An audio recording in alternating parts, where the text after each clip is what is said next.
This boy gets beaten every single day. He has no father to protect him, and those kids are ruthless. They beat him so badly that every day he returns to his mother barely able to walk. She comforts and heals him as best as she can, but it repeats again and again, until one day, when just beating this poor boy isn't enough, they bring poisonous needles. While one huge boy pushes him to the ground, so he can't move, another one stabs him. The poison immediately spreads through his body, and his eyes fill with blood. Then they just leave him there to die in the middle of nowhere. Our boy can't tell how much time has passed. Rain starts pouring, but he still can't move. He feels death creeping in, but remembering his mother, he just can't give up. Who would protect her then? He begs the heavens for not much, just the strength to protect his mother and live a normal life. Suddenly, with a strike of thunder, a sword falls right in front of him, and strangely, it feels utterly familiar. He gathers all his remaining strength and grabs the handle. A flood of memories fills his mind. This same sword used to belong to him in his past life. He trained with it for 100 years straight and mastered every movement to the level of a true sword god. And now that he's remembered everything and regained his past powers, he'll finally be able to live a normal life. The next morning, his mother rushes toward our protagonist, asking where he thinks he is going after coming in so injured yesterday. Instead of being discouraged, he tells her not to worry and assures nothing bad will happen. He smiles and waves at her, promising to be back. Meanwhile, standing by a tree, the bully wonders if Yen Myung is avoiding them today. Another bully replies that they beat him up quite badly, so he probably doesn't want his mother to see him in a sorry state. The first bully laughs, saying that if he shows up, they will beat him thoroughly, and if he doesn't, they will gather the kids to mock him. Just then, another bully turns, announcing our boy is coming. Ryong jumps down from the tree, reminding him that he is really late, and she thought he wasn't going to show up. Our hero faces them with a blank expression. The boy bully approaches, noting that Yen Myung must have had a hard time, but asking why he looks unharmed. My guy acts like a Chad he is, claiming that much will not hurt him. Moon Chan and the other bullies are amazed at his audacity. In response, John Gill clenches his teeth in anger, suggesting he needs a hot compress. He starts twisting his wrist, ready to fight. Surprisingly, our boy thanks John Gill. When she hears her name, she cuts him off and claps, her cheeks nearly blushing. She asks what the occasion is, and why Yen Myung is calling them by their names today. Soon, her words turn evil as she questions if yesterday's poison wasn't enough, and if they should double the dose. John Gill gets angry and shouts, asking why our hero isn't paying attention to the person in front of him. He raises his hand to punch our boy, but in a flash, Yen Myung puts a hand on his face and slams him onto the ground. The other bullies are amazed. As a result of the power, the impact creates a huge depression in the earth. They wonder how John Gill got knocked down in one hit. As far as Rayoung is concerned, Yam Myung was supposed to be untrained in martial arts. Moon Chan also worries, saying he doesn't know what happened. Our boy believes that there is no reason he cannot do what they can. He then reminds them they are participating in the clan leader competition and asks if they intend to enter with their current skills. Our hero starts walking toward them, admitting such a strong aura that even the bullies are scared. Moon Chan clenches his teeth, thinking Yen Myung seems like a completely different person overnight. Nevertheless, he tells himself to calm down, reasoning that John Gill got caught off guard. He convinces himself that after training for years, they will not lose to someone like him. With a roar, Moon Chan shouts a challenge, leaping into the air with his knife and dashing down toward our protagonist. However, in midair, our hero catches his hand, breaking his weapon. He declares that if the level of the participants is like this, the competition for the clan leader is pretty much decided. Finally, our boy twists Moon Chan's hand, completely defeating him. The hidden poison hall, once the seat of the clan leader, now serves as the council room for the elders. An elder addresses the assembly. Since everyone has gathered, the meeting should commence. He notes that the participants for the upcoming young clan leader competition appear to have been finalized. Because of this, he proposes a final decision regarding the participation of Tang Yen Myung, the son of the Poison Phoenix. Although Yen Myung has not officially announced his participation, it is well known that the other children have openly beaten him. Not to mention, he has shown no achievements. That is why he assumes there should be no objection to excluding him. However, a member argues that excluding our protagonist, who carries the blood of the previous clan leader, might raise questions about the legitimacy of future competitions. The elder acknowledges the concern, but insists it would be a greater problem if someone unskilled were to lower the level of the competition. Even if our hero is of the previous leader's blood, he now amounts to nothing but a burden. Just then, the door slams open, shocking everyone. Our boy enters, dragging Tang Yen Myung behind him. The elders demand to know what he is doing. Yen Myung presents the injured Ra Yong, her eye completely red, a clear sign she has been poisoned. When asked for an explanation, he reveals that he is fully aware of his actions. The members are horrified to witness this unprecedented sight. The boy makes himself clear. He has endured suppression in the Tang clan for too long, and he no longer intends to endure anything. In response, a member shouts, asking how he could harm a child participating in the competition. Another stress is that harming a competitor is a serious crime. But as far as our boy is concerned, he is fully aware of the family rules. So he questions whether there is any problem with a fight between participants. The elder demands clarification, asking if he truly intends to participate. Yen Myung, however, believes that his actions are proof enough. He suggests they check the open ground outside, where Moon Chan and John Gil, who used to bully him, are lying. He has simply followed the family rule, repaying kindness twofold and revenge tenfold. After he speaks, silence fills the hall. The elder clenches his fist in anger, but eventually acknowledges that Yen Myung has proven his worth. Other members protest, arguing he is exploiting the rules and endangering others. However, the elder raises his hand, silencing them. He declares that Yen Myung shall participate. They have no right to block a qualified child. Still, he warns that he hopes Yen Myung's confidence matches his skill, for if he does not become the young clan leader, he will pay for what happened today. Later, Yen Myung tells everything to his mother. She is tense, asking how he could do such a thing, but he explains it was necessary. She realizes from his decisive tone that this is not just an outburst. Reflecting on his name Myung, meaning to survive as long as possible, she recognizes that she thought he was still a child, but she now senses the presence of a great man. Once she realizes this, she kneels, holding his hand, and states she will not question him ever how he learned his techniques, though she wants to know only one thing. Is he confident about competing? Our boy smiles, reminding her that he is the Poison Phoenix's son. His words make her emotional, and she hugs him, expressing her pride. Hugging his mother, our protagonist thinks her embrace is warm. Consequently, he vows to protect his ordinary life and eliminate anything that disturbs it. 1 month later, in the garden, Tang Jiahai walks with Tang Jiahui, the Dark King's great leader. He considers leaving things as they are, especially since the competition is not child's play. She smiles, telling him to let Yen Myung be, confident that our hero has his reasons. In turn, Jiahui also acknowledges the boy's mentality and courage are unbelievable for his age. She thanks him for protecting Yen Myung so far. Even so, Jiahui admits he had to step in, but wonders if it is really okay for our boy not to train separately. Meanwhile, our protagonist sits in his room meditating. He reflects on his routine, eating clean meals, sleeping well, and using internal methods to correct his twisted chi paths. You see, simply honing strength and skill is unnecessary right now for someone who has awakened as a sword master. For that reason, he believes it is essential to fortify the vessel first. He places his hand on the ground, thinking that at the tender age of 12, his meridians are not heavily blocked. Balancing on one finger, Yen Myung concludes that as his level increases, his transformation will occur naturally. Finally, competition day arrives. Our boy enthusiastically tells his mother he is leaving, and she tells him to take care. Tang Jiahui also bids farewell to his sister, and then our hero and Jiahui depart. From behind, the mother watches them, wishing Tang Longriang could see how well their son has grown. At the Dark King Hall, many participants arrive. Our guy is busy eating, noting they arrived early. Just then, a group of boys approaches, recognizing him as the son of the Poison Phoenix who beat up Moon Chan. However, they dismiss it as a false rumor, claiming he couldn't even learn martial arts. Because of this, they decide they need to instill some discipline. Our protagonist, annoyed, throws a rice cake at the leader's face. The force of the impact knocks the boy to the ground. The others shout, wondering if he used a hidden weapon. Soon one realizes it is just a half-eaten rice cake and wonders how it could be so powerful. Yen Myung mocks them, challenging the group by asking if they will run away despite being participants.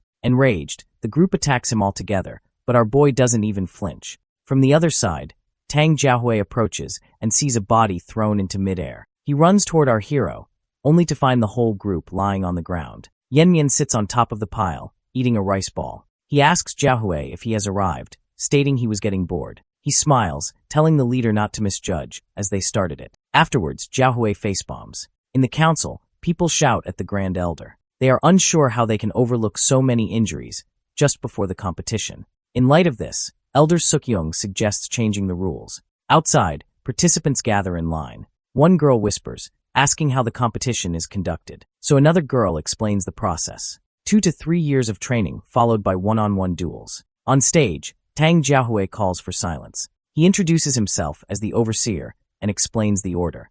3 years of practice, followed by the main competition. Suddenly, the elder enters the stage and announces that it will be conducted as a goo poison match. Everyone is shocked. As they know, a goo poison match refers to placing strong poisons in a jar to fight until only the most potent remains, a battle royale where only one survives. The elder explains that due to the unfortunate incidents causing numerous dropouts, they cannot proceed with standard duels. Naturally, Jiahui realizes this is happening because of our boy. The elder states that to prevent further incidents, they changed the format. As a result, the students are clearly angry, blaming Yeonmyeong. The elder says the position is vital to the Tang family's future. He commands them to fight, survive, and conquer, promising the victor will possess everything. Our guy looks at his opponents with a smirk. Now that he realizes only one competitor will survive, he thinks to himself that it does not seem difficult at all. At night, a secret meeting takes place at the Dark Moon Sword sect camp within the Black Death Alliance territory in Sichuan province.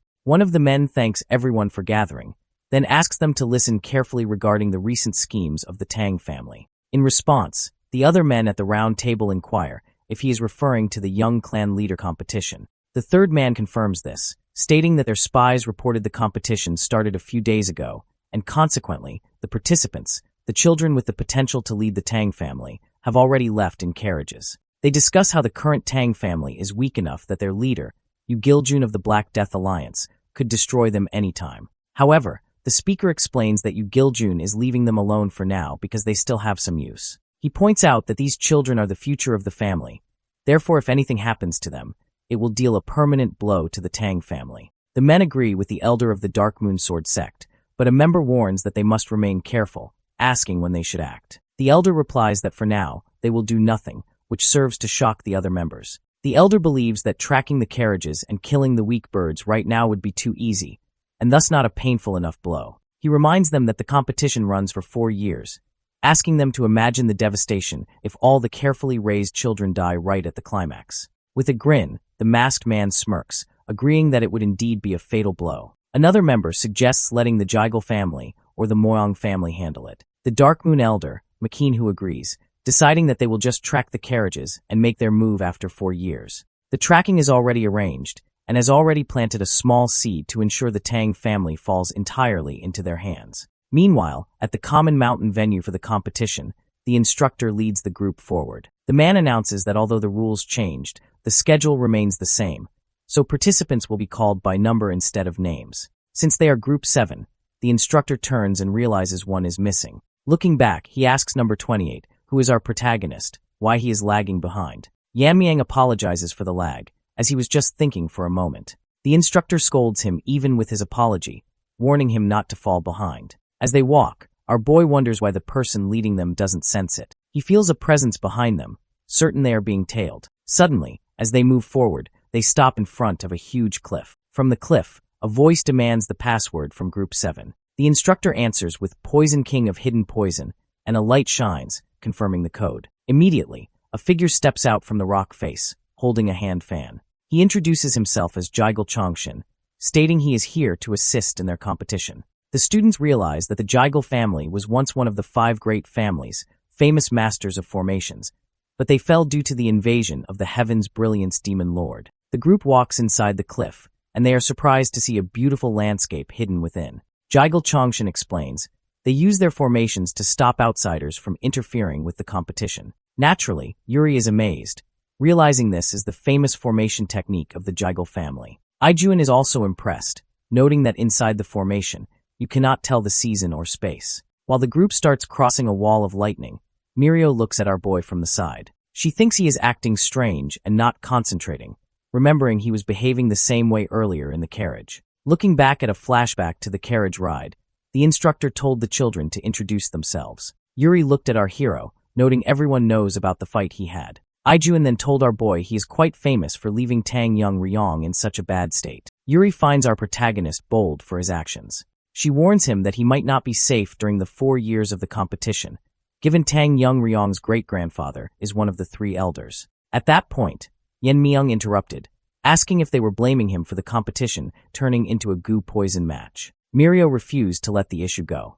Given his smug face, she is unsure if that looked like the face of someone who felt sorry. Instead of apologizing, our boy smirked, making Mirio even angrier. Back in the present, Mirio watches our hero while walking. She vows that if this guy causes another problem, she won't let it slide. Suddenly, she bumps into Yuri because everyone stops moving. Both Yuri and Ijuan look terrified, realizing that Jigel Chongshin, their guide, has completely disappeared. To their surprise, our boy moves forward and tries to touch the empty air. Mirio wonders what he is doing. She finds it strange that he looks so relaxed. Meanwhile, Jigel Chongshin walks down the road alone. In his mind, he assumes the kids must be panicking inside the formation by now. After all, he knows that inside the Jigel family's 7-lock Phantom Dome formation, there is no escape without the caster. He recalls the elder promise to double the support for the Jigel family if he eliminates number 28. But suddenly, to Jigel Chongshin's surprise, the air behind him cracks open. From the crack, the 4 kids peek out. Chongshin completely freaks out,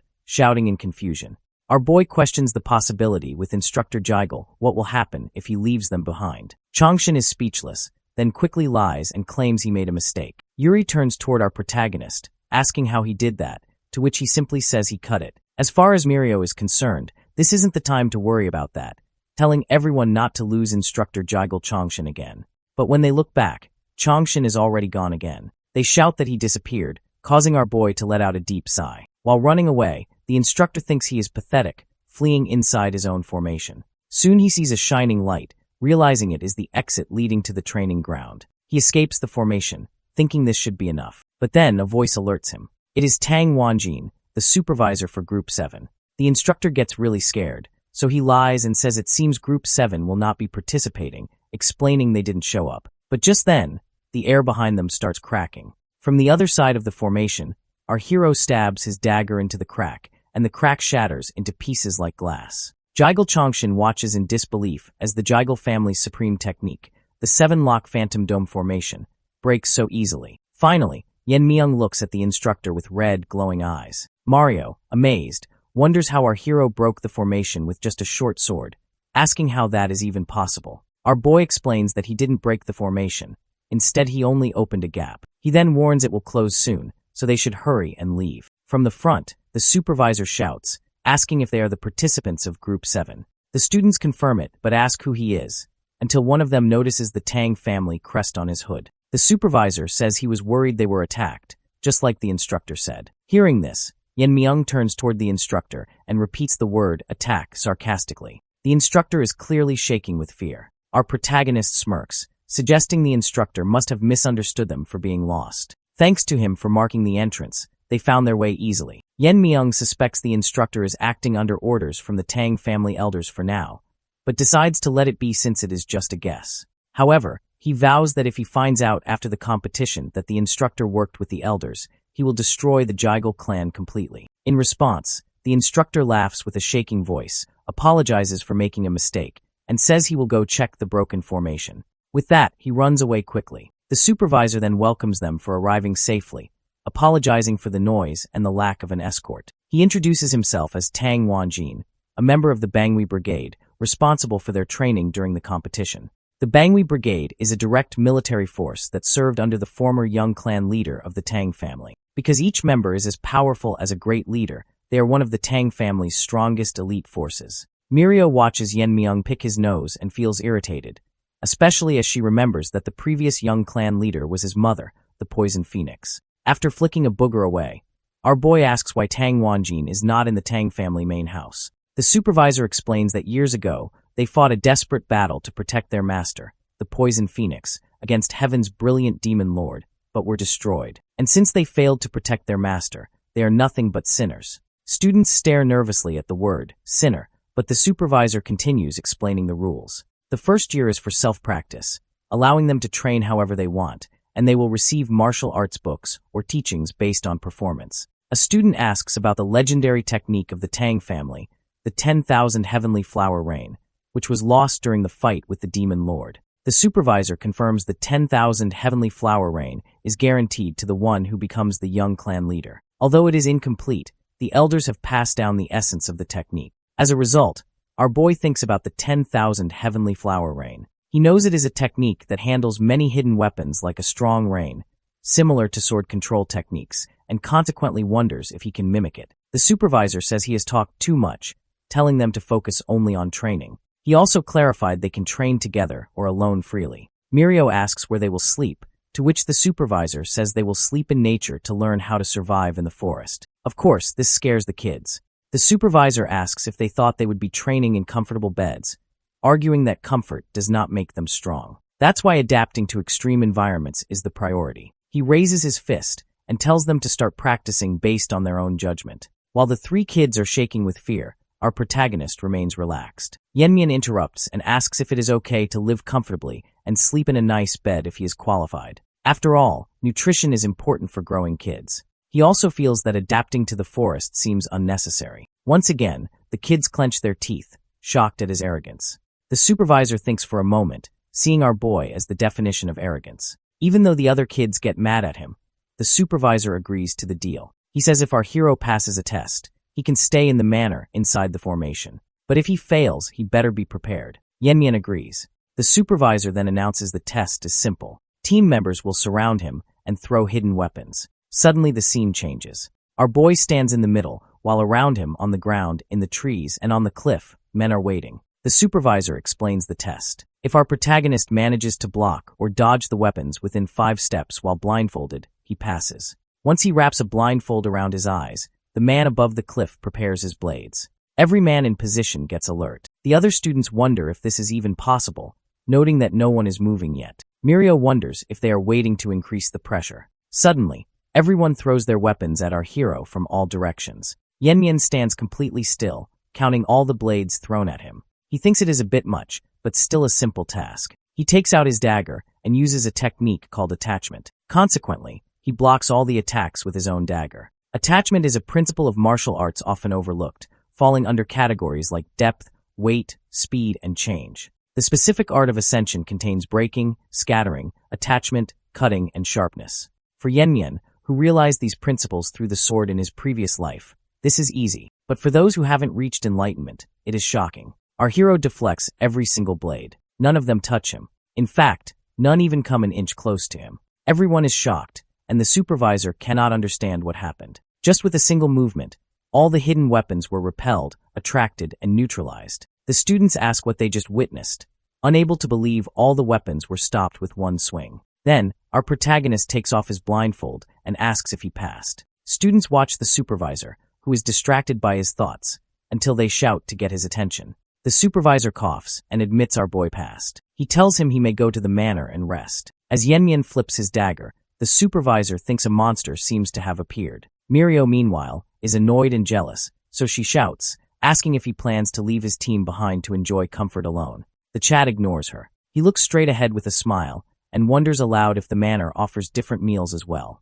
Naturally, the students are further annoyed seeing him tease them like this. The supervisor thinks it is good that the other team members haven't lost motivation, but he feels the battle for the clan leader position is already decided before the competition even begins. Maybe this kid is the one. Suddenly our boy stops walking, turns around, and reminds his instructor to include meat with every meal because he needs to eat well to grow. Later, a pack of wolves descends upon the carcass of a dead bear, eager to feast. However, the moment they sink their teeth into the meat, they begin to cough violently, blood spurting from their mouths as they collapse, foaming at the mouth. At that moment, from the shadows, a student lunges forward and finishes them off. After dealing with the wolves, the group rests inside a cave for the night. Yuri is delighted that the paralysis poison she prepared worked perfectly. Aijin also agrees, noting that if she continues performing like this, they should be fine. Additionally, Mirio compliments him, saying his poison-making skills are impressive and his rainstorm technique is not ordinary either. All three sit around the fire with gloomy faces, waiting for the meat to cook. While waiting, Yuri reflects that it has already been 4 months. She recalls how on their first day, they were preoccupied with running away, and their first encounter was with a bear. She laments that they could not even find prey initially and had to survive on grass roots while shedding tears. Eventually, however, they succeeded in hunting and finding shelter. Suddenly, Aijin wonders aloud if Yamiang is living comfortably by now. The mere mention of Yamiang's name triggers Mirio, who shouts at him not to bring that guy up. Aijin admits he is just curious. She swears that once he goes to the manor, he will get what he deserves. Internally, though, Aijin thinks differently. Considering the performance Yamiang showed earlier, he wonders just how strong he must have become if he has continued training all this time. Just then, Mirio notices something wrong and asks where their meat went. They turn to the fire, only to find the skewers empty. It turns out Yuri has already consumed every bit of it. She burps loudly, satisfied with the meal, and, noticing their death glares, asks why they are looking at her like that. Naturally, Mirio and Aijin explode in rage, screaming at her for asking such an obvious question. Meanwhile, at the Gangdong Mountain 7-Lock Phantom Dome Formation stronghold, Yamiang stands in the center of the training grounds, encircled by dozens of armed warriors. Instructor Wujin gives the order to begin, and immediately, 2 warriors rush at him from different sides. Yamiang lands a swift kick on one, but while he is momentarily distracted, the rest of the group lunges with their weapons. However, he sees every micro-movement. Before their blades can reach him, he vanishes. The warriors are shocked, looking around in confusion until suddenly, Yamiang appears above them in midair, wearing rings on all 10 fingers. He declares, it is time to test his new technique. He crosses his hands, eyes glowing green. Then, as the warriors brace themselves, Yamiang throws all 10 rings downward. The warriors are confused by the scattered weapons, but suddenly the rings transform in midair. They turn into sharp circular spinning blades, attacking before anyone can react. Yamiang commands them to spin, and consequently, the rings move in a wild, chaotic pattern, executing the whirling line frenzy dance. After Wujin watches in disbelief, and realizes that Yamiang neutralized the trained members in an instant, moreover, he controlled the power of such a wide-range attack to only nick everyone's skin, avoiding fatal injuries. Wujin approaches, holding one of the rings, and asks if Yamiang created this technique himself. Yamiang confirms it, naming the move Whirling Line Frenzy Dance. Wujin is impressed. After all, it would be nearly impossible to escape if caught in that radius. Not to mention, maintaining such a technique must consume a massive amount of internal energy, so it's baffling how he even managed it. In response, Yamiang explains that he once asked for the manual on eye techniques. Wujin nods, recalling there were the piercing sky eyes and the current flow eyes. He remembers recommending the piercing sky eyes because the other technique was known to be incomplete, but Yamiang reveals that he has mastered the current flow eyes. Needless to say, Wujin is stunned. He thinks to himself that the current flow eyes is one of the oldest techniques of the Tang family, yet this outsider mastered it. Yamiang explains that although the essence was missing, he realized the technique was part of an ascendant martial art. By using the current flow eyes, he can see the perfect trajectory, allowing him to shoot the weapons precisely with minimal internal energy usage. At this point, nothing surprises Wujin anymore. He admits that Yamiang filled in the missing essence by exploring on his own.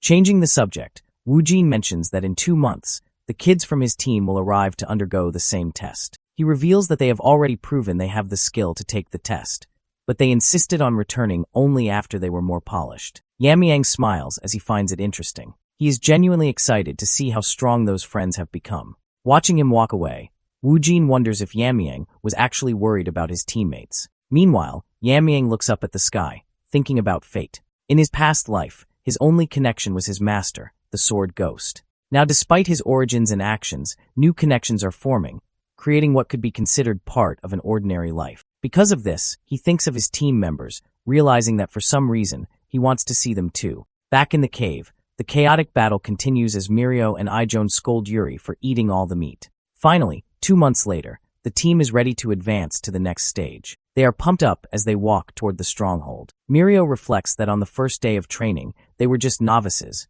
but now they have attained a completely different level of power. In fact, Ijon admits he is actually excited to meet Yamiang again, while Yuri grumbles that she will split his head in half. From behind, the rest of the trainees look at the trio, whispering that they are pretty scary. The team then enters the hall of the Gangdong Mountain stronghold. Mirio shouts at the top of her lungs, demanding Tang Yamiang to come out right now. However, the hall is silent. Mirio looks around, wondering why it is so quiet, and she laughs, asking if he ran away out of fear. Yuri clicks her tongue, saying it is too bad because she wanted to smash his head. Mirio turns around, yelling again that he has been too quiet, but suddenly she freezes. Yamiang is standing right behind her, casually resting a hand on her shoulder. He whispers that he was hiding to surprise them. He then smirks, asking exactly what they were planning to do to his head, calling them cuties. The 3 students stare in shock as our boy continues speaking. He asks if they were talking about smashing his head earlier, then jokingly wonders if they want to see the results of their training,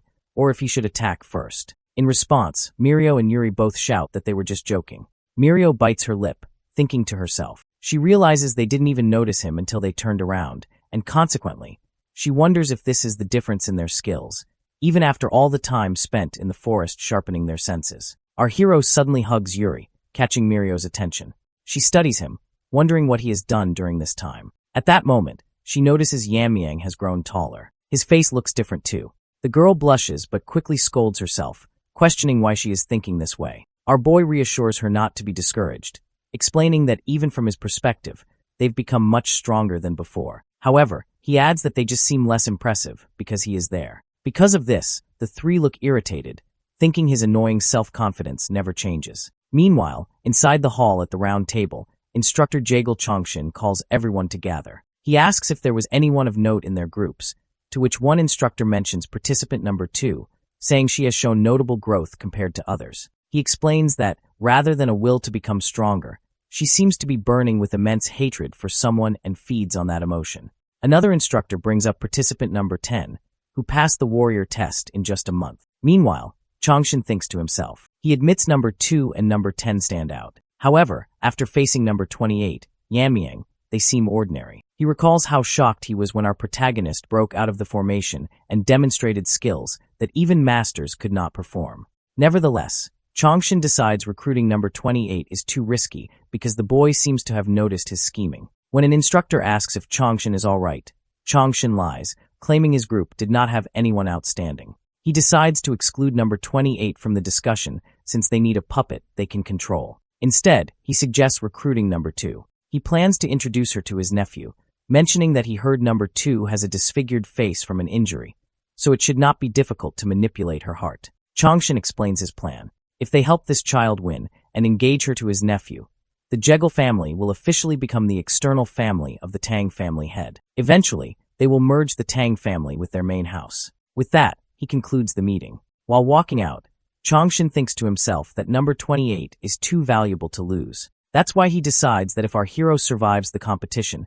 he will tempt him with revenge, adopt him as a son, and offer him the position of Jegal family young clan leader. Sometime later, inside the manor, Mirio feels happy. Although their training has doubled, nothing matches the comfort of a good night's sleep. She turns to Yuri and asks if Aijin and Yeomyung went to the lab today. Yuri responds positively, adding that Aijin stormed in there, grinding his teeth and vowing to kill. Inside the lab, Aijin smirks. He holds up a vial and says this is the poison he put his whole soul into making. Suddenly, our guy takes the bowl of poison and drinks it straight away. Aijin goes haywire, asking why he drank that much. He calls him a maniac and shakes Yeomyung violently until our hero feels like he is going to faint from the shaking. Foam forms in his mouth, but then our boy burps right in Aijin's face. Aijin falls to the ground in shock, while our protagonist feels immune to the poison. He smirks, asking if the poison is weaker than expected. Because of this, Aijin almost starts crying, shouting that it is a poison that could melt his insides and wonders why he is still okay. Our guy teases him, suggesting maybe his poison just isn't that good. Naturally, this makes Aijin furious. He screams, questioning why our hero isn't dying. Outside the door, Mirio and Yuri listen to the shouting and guess it isn't working. Afterwards, our boy drinks another bowl. Aijin tells him not to drink poison like it is booze, but our protagonist asks if there is more because it doesn't affect him at all. Aijin slams his fist in anger, wondering if our hero is immune to everything. In the meantime, Yeomyung wipes his lips and thinks. He knows it is different from being immune. Rather, it is the Tang family core technique, the poison refining madness. He believes that if they are named poison masters, they should be able to control even the poisons that enter them. As expected, the poisons that entered his body transformed into internal energy. That is why, within a certain limit, poisons are no different from an elixir for our boy. However, he knows this state can only be achieved through deep understanding. He realizes that weak poisons hardly increase his internal energy now, so he needs stronger ones. He thinks about the dangers ahead. Yeomyung knows he cannot guarantee victory if the Black Death Alliance or the Heaven's brilliant demon lord were to invade. He has no personal grudge against the Black Death Alliance, but since they divided Sichuan City, he cannot ignore them.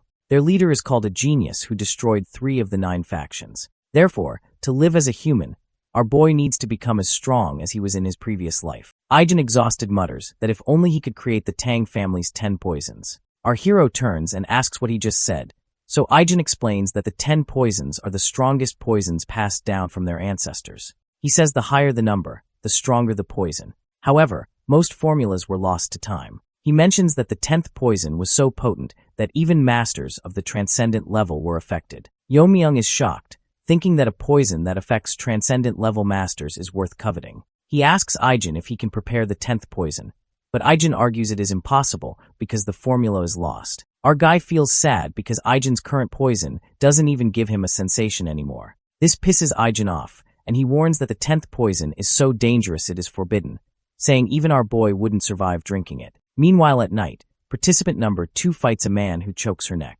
Black fumes come from the man's mouth as he asks what she did to him. He coughs and fire emits from his mouth. Then she asks him to repeat it. She mocks his face as fire erupts from his eyes and mouth. He shouts and lunges toward her, but before he can reach her, his hand breaks like a piece of stone. He falls to the ground and completely shatters. She smirks, noting he was burned to ashes in an instant. In addition, she marvels at the power of the poison given by her grandfather, revealing that this is the Tang family's 10th poison.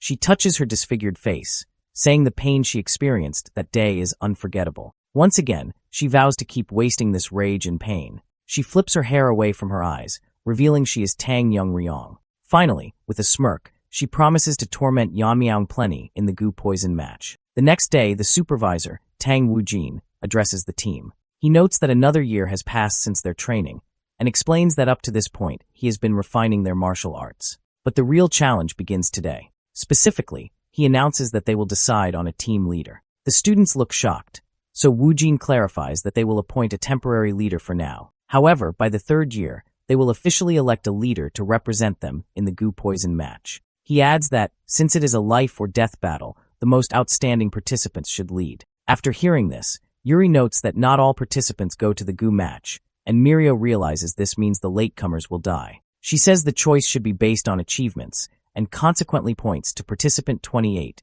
Tang Yeonmyeong. Ijin agrees, stating our boy is the leading contender, so the supervisor asks if there are any objections. Everyone remains silent. Then, the supervisor calls number 28 forward to accept a reward. He presents a small chest containing a pill, explaining that it is the Heavenly Heart Pill, an elixir made from 100-year-old ginseng that significantly increases internal energy. The other members are shocked that such a precious item is given to Yeonmyeong.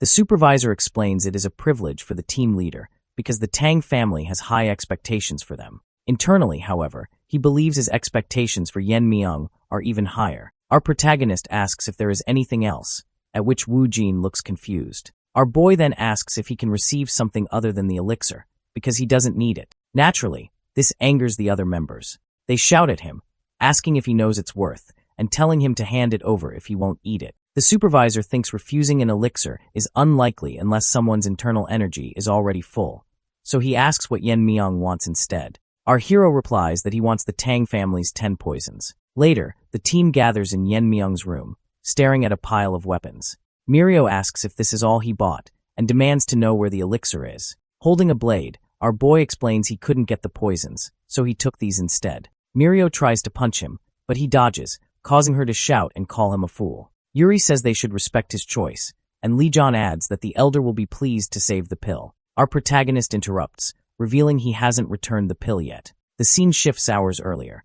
The supervisor hands the weapons to our boy, asking if he is sure. Our hero says he regrets not getting the poison, but this is sufficient. When the supervisor asks if he needs anything else, our boy asks what the plan is for the returned pill. The supervisor says it goes back to the medicine hall, but our hero suggests an idea. If the team members combine forces to defeat the temporary leader, they should get the pill. The supervisor agrees, thinking it is good motivation. Back in the present, our boy finishes explaining, and then he tells them to challenge him anytime before the goo poison match. Immediately, the team members sprint outside to get their weapons, shouting that Tang Yeonmyeong is done for. Watching them go, our protagonist resolves not to go easy on them. In fact, he decides that if he becomes the young clan leader, he will ensure everyone gets a Heavenly Heart Pill. Afterwards, he walks outside to sort out the pecking order. Seasons pass, and the team has grown a lot. In the middle of a fight, our boy hits Lee Jun away and asks how many times Lee Jun has lost. Lee Jun replies about 173 times.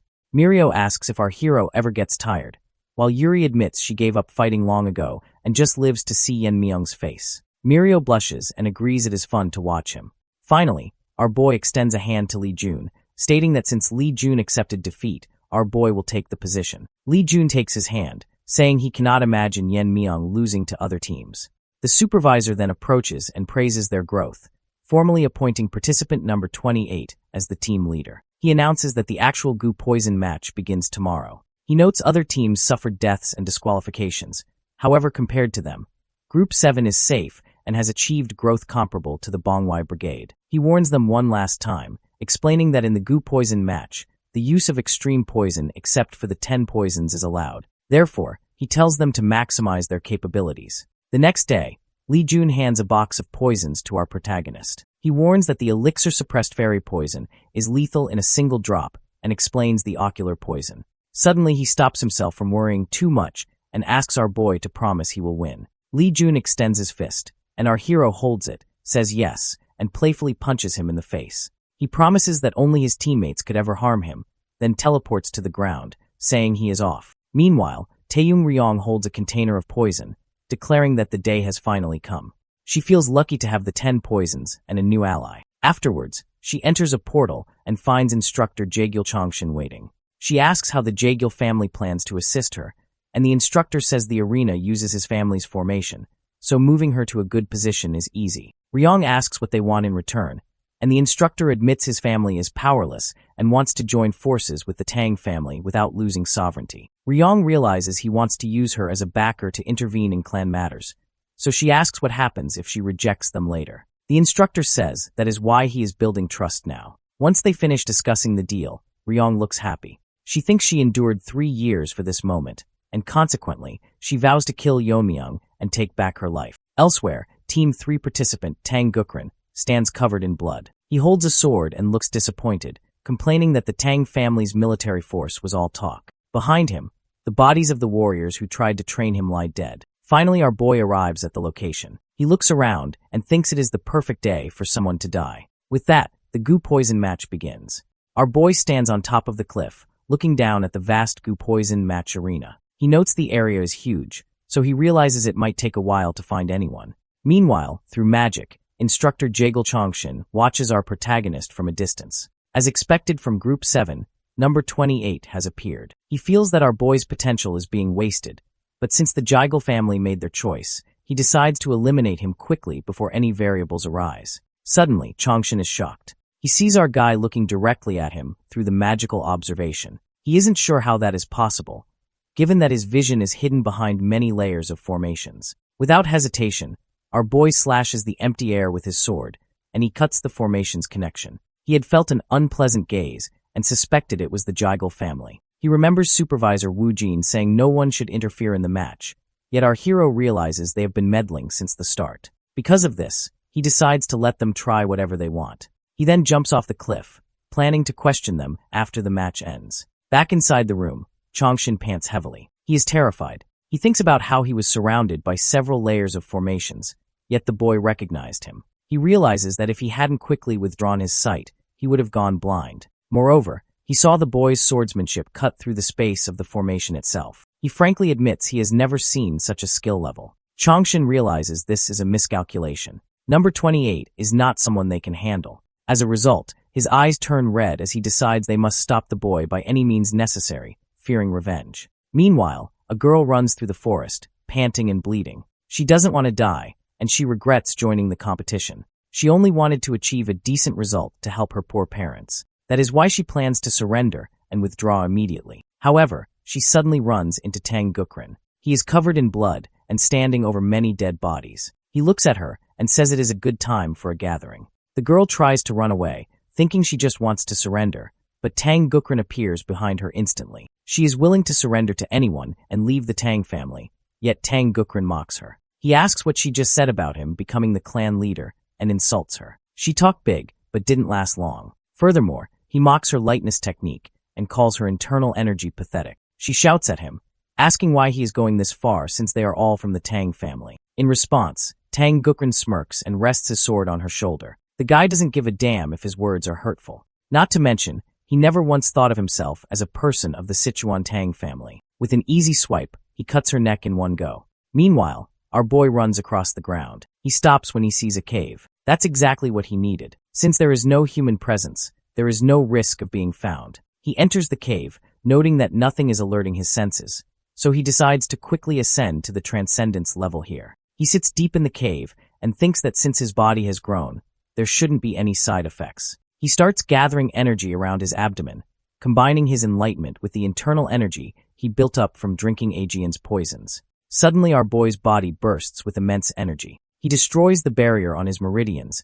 and his internal energy explodes with force. Usually martial artists feel tremendous pain as joints break and reattach, literally rebirthing into a new body. However, since our protagonist is experiencing this for the second time, it is not difficult for him. His eyes glow green, while his whole body shakes with energy. Finally, he finishes the process. He wipes the sweat from his face and wonders if it was wise to cleanse his meridians of impurities right now. He complains about the smell of filth, but says it feels good. Afterwards, our boy emerges from the cave and stands in front of the cliff. He decides to test his power, so he raises his hand and points 2 fingers forward. An invisible force strikes the stones, and the cave shatters. Our protagonist smirks, thinking the efficiency of his internal energy is not bad, and he decides to start moving properly. Elsewhere, Tang Gukran stands in front of a tree with his bloodied sword. He complains that this is boring and asks the person on the ground what they have been doing for 3 years. John Gill lies on the ground, completely beaten, as he clenches his teeth. He curses his luck for meeting this guy. He recalls the rumor that Tang Gukran is an orphan raised like a grandson by the Grand Elder and is monstrously strong. John Gill thought he had a chance if he struck first, but he couldn't even touch his collar. Now he realizes he is going to die. However, he suddenly thinks of Tang Yanyan. The thought that he didn't run into our hero actually eases his mind, and he starts laughing. Tang Gukran asks why he is laughing in this situation. John Gill releases a breath and says he just thought of someone scarier than Gukran. Naturally, Tang Gukran feels insulted. He says he will have to make himself even scarier and decides to share a secret since John Gill is dying anyway. He reveals he is actually a spy from the Black Death Alliance, stating he is from the Great Darkness Silent Sword Sect, and his real name is Mac Inguk. He raises his sword to slaughter John Gill, but just then Mac freezes. He feels something strange in his nerves and cannot move, so he wonders what is going on. From the side, our boy enters. He says he felt a presence and came to check, then looks at the boy on the ground and says it is a familiar face. Finally, he asks John Gill if he is healed from the last time they fought, but John Gill, confused, asks who he is. The scene shifts to the past, where a young boy stands before an elderly man. The boy asks if the man wants him to become a spy for the Sichuan Tang family, and the elder says yes. He tells the boy that with his talent, pretending to be an orphan for a few days should attract someone to take him in. He further explains that the Tang family soon will start the young clan leader competition to weaken their ranks. So if the boy returns after completing the mission, everyone in the family will acknowledge him. Back in the present, Mac lies on the ground, completely bruised. He bites his lip and feels like his insides are dissolving, consequently wondering what our boy did to him. Our guy walks toward John Gill, who stares at him and asks if he is really Yanyan. Our protagonist asks if he needs to slam John Gill's face into the ground again to prove it, causing John Gill to hesitate before confirming it is really him. Yanyan points at Tang Gukran and asks if that guy confessed to being a spy, to which John Gill shouts yes. Our hero realizes this spy was the tale he sensed before entering the mountain. Therefore, he decides to capture him first. He proceeds to remove a poison needle from Tang Gukran's neck, leaving John Gill shocked. He asks if our protagonist coated the needle with poison and marvels that such a small needle caused such a reaction. John Gill suggests they should detoxify the spy and interrogate him about his position, but our boy refuses. You see, if the spy is from a dark faction like the Black Death Alliance, his motives are clear, so there is no need to heal him. John Gill looks at our hero and remarks that he has changed a lot, adding that Yanyan seems unfazed by everything. Suddenly, John Gill bows and sincerely apologizes for the bad blood between them in the past. Our guy smiles and tells him to forget it because he doesn't dwell on the past. However, John Gill suddenly shouts a warning. Behind Yanyan, Tang Gukran leaps up for a final attack, screaming that he will take them with him to death. Tang Gukran dashes down, but our protagonist vanishes. Tang Gukran lands on empty ground, confused, while our hero appears behind the spy. He says he usually doesn't spare a dying man, but since Tang Gukran insisted on attacking, he will erase him without a trace. Our boy puts a hand on Tang Gukran's shoulder and asks if it wouldn't be better to have no corpse to clean up later. Tang Gukran's eyes fill with tears as he thinks our boy is ruthless. He collapses and dies instantly. John Gill watches in awe, thinking it is overwhelming. He knows the spy was a top contender using the Great Darkness Silent Sword technique, yet our hero defeated him effortlessly. Yanyan looks at John Gill and asks what he is going to do now that it is just the two of them. John Gill says he will surrender, but he doesn't know the way out. Our boy swipes his dagger in midair, cutting open a hole in the formation, then tells John Gill to leave and says there is no need for a send-off. John Gill thanks him for sparing his life, and then our protagonist vanishes. John Gill smiles and wishes him luck. Meanwhile, at the Dark Moon Sword Sect headquarters, the Elder holds a shattered spiritual bead. He wonders what in the world is happening, realizing the bead implanted in his youngest son has broken, meaning his son is dead. He thinks about his son, born a servant, but more talented than anyone. To protect the boy from his jealous wife, he sent him to live as a spy in the Tang family. Because of this, the Elder clenches his fists in rage. He feels he hasn't done much as a father, so he vows to settle this grudge. He shouts orders for all disciples to prepare for departure to Gangdong Mountain, deciding the time to bring down the Tang family is near. He declares that no one bearing the Tang surname will return alive. Back at the mountain, it is night. Our boy eats his meal before a fire, but he feels something is off. He has run day and night, but hasn't seen a soul. So he realizes it doesn't make sense unless the formation has been manipulated to prevent people from approaching him. He deduces that the remaining survivor must be working with the Jegal family and scoffs at their arrogant plan to increase influence within the Tang family. Our boy lies on the ground looking at the moon, thinking the night sky is beautiful and wishing he could show it to his mother. He wonders how she is doing, then falls asleep. However, Tang Young Ryong is hiding nearby. She sees him sleeping and is happy she finally found someone. She recalls that she requested to meet the last survivor, and she looks at our protagonist, thinking he is handsome. She wonders if he is Instructor Jegal's nephew and decides it's a pity about his face, but he has to die. With that, she swallows a pill and releases a bottle of poisonous smoke, spreading the incense poison around him. She dips her knife into poison and tells the sleeping boy not to resent her. She raises the knife to strike, but suddenly our hero speaks. He asks if she is sure she is prepared, then grabs her neck before she can move. Ryong coughs as he lifts her into the air. Our boy asks if she is the one cooperating with the Jegal family, accusing her of hiding in a safe place while others fight. He demands to know what deals she made. Ryong clenches her teeth in shock, realizing he knew she was coming, but our protagonist tells her to answer quickly if she wants to breathe. Tang Young Ryong regrets dropping her blade in panic, realizing it is now too far away to retrieve. Our boy looks at her and suddenly realizes who she is. He knows she is Tang Young Ryong, leaving the girl shocked and wondering how he knows her name. Well, after all the trouble she caused him, how could he forget? In fact, he asks if he should disfigure her entire face this time. Meanwhile, inside the control room, Instructor Jegal Chongshin is frustrated. He thinks his plan has completely failed because number 28 cut through the formation, making it difficult to see clearly. Chongshin notes that number 10 was swiftly eliminating competitors, but number 28 killed him instantly. Consequently, Chongshin realizes that if number 2 Ryong faces number 28 now, she will lose. He worries that if number 28 wins, the Jegal family's plans will be ruined. Suddenly, he senses a massive amount of energy entering the formation. He looks closer and sees an entire army from the Dark Moon Sword Sect. The Dark Moon Sect leader, Jung Yunsong, speaks with Mak and Hu, noting they have brought over 300 troops, including elders and disciples. He asks if using full force against the newcomers of the Tang family is going too far, but Mak and Hu insists it is necessary. Since Gangdong Mountain is so close to their territory, they must crush the Tang family completely. It seems that if their forces were fewer, they would be defeated. Yunsong agrees but asks about the spy. Visibly frustrated, Mak and Hu says the spy failed, mentioning it was someone he cherished. With that, he orders everyone to stop chatting and move out. Chongshin watches all of this through the formation and wonders why the Dark Moon Sect leader is here. He realizes there must have been a spy and considers reporting this to the Bongui Brigade for action. However, he pauses and a smile appears on his face. He realizes that if he allows the intruders to kill number 28, his plan remains undiscovered, and the Tang family will never know the Jegal family was involved. That is why he decides to let the invaders in. Back in the forest,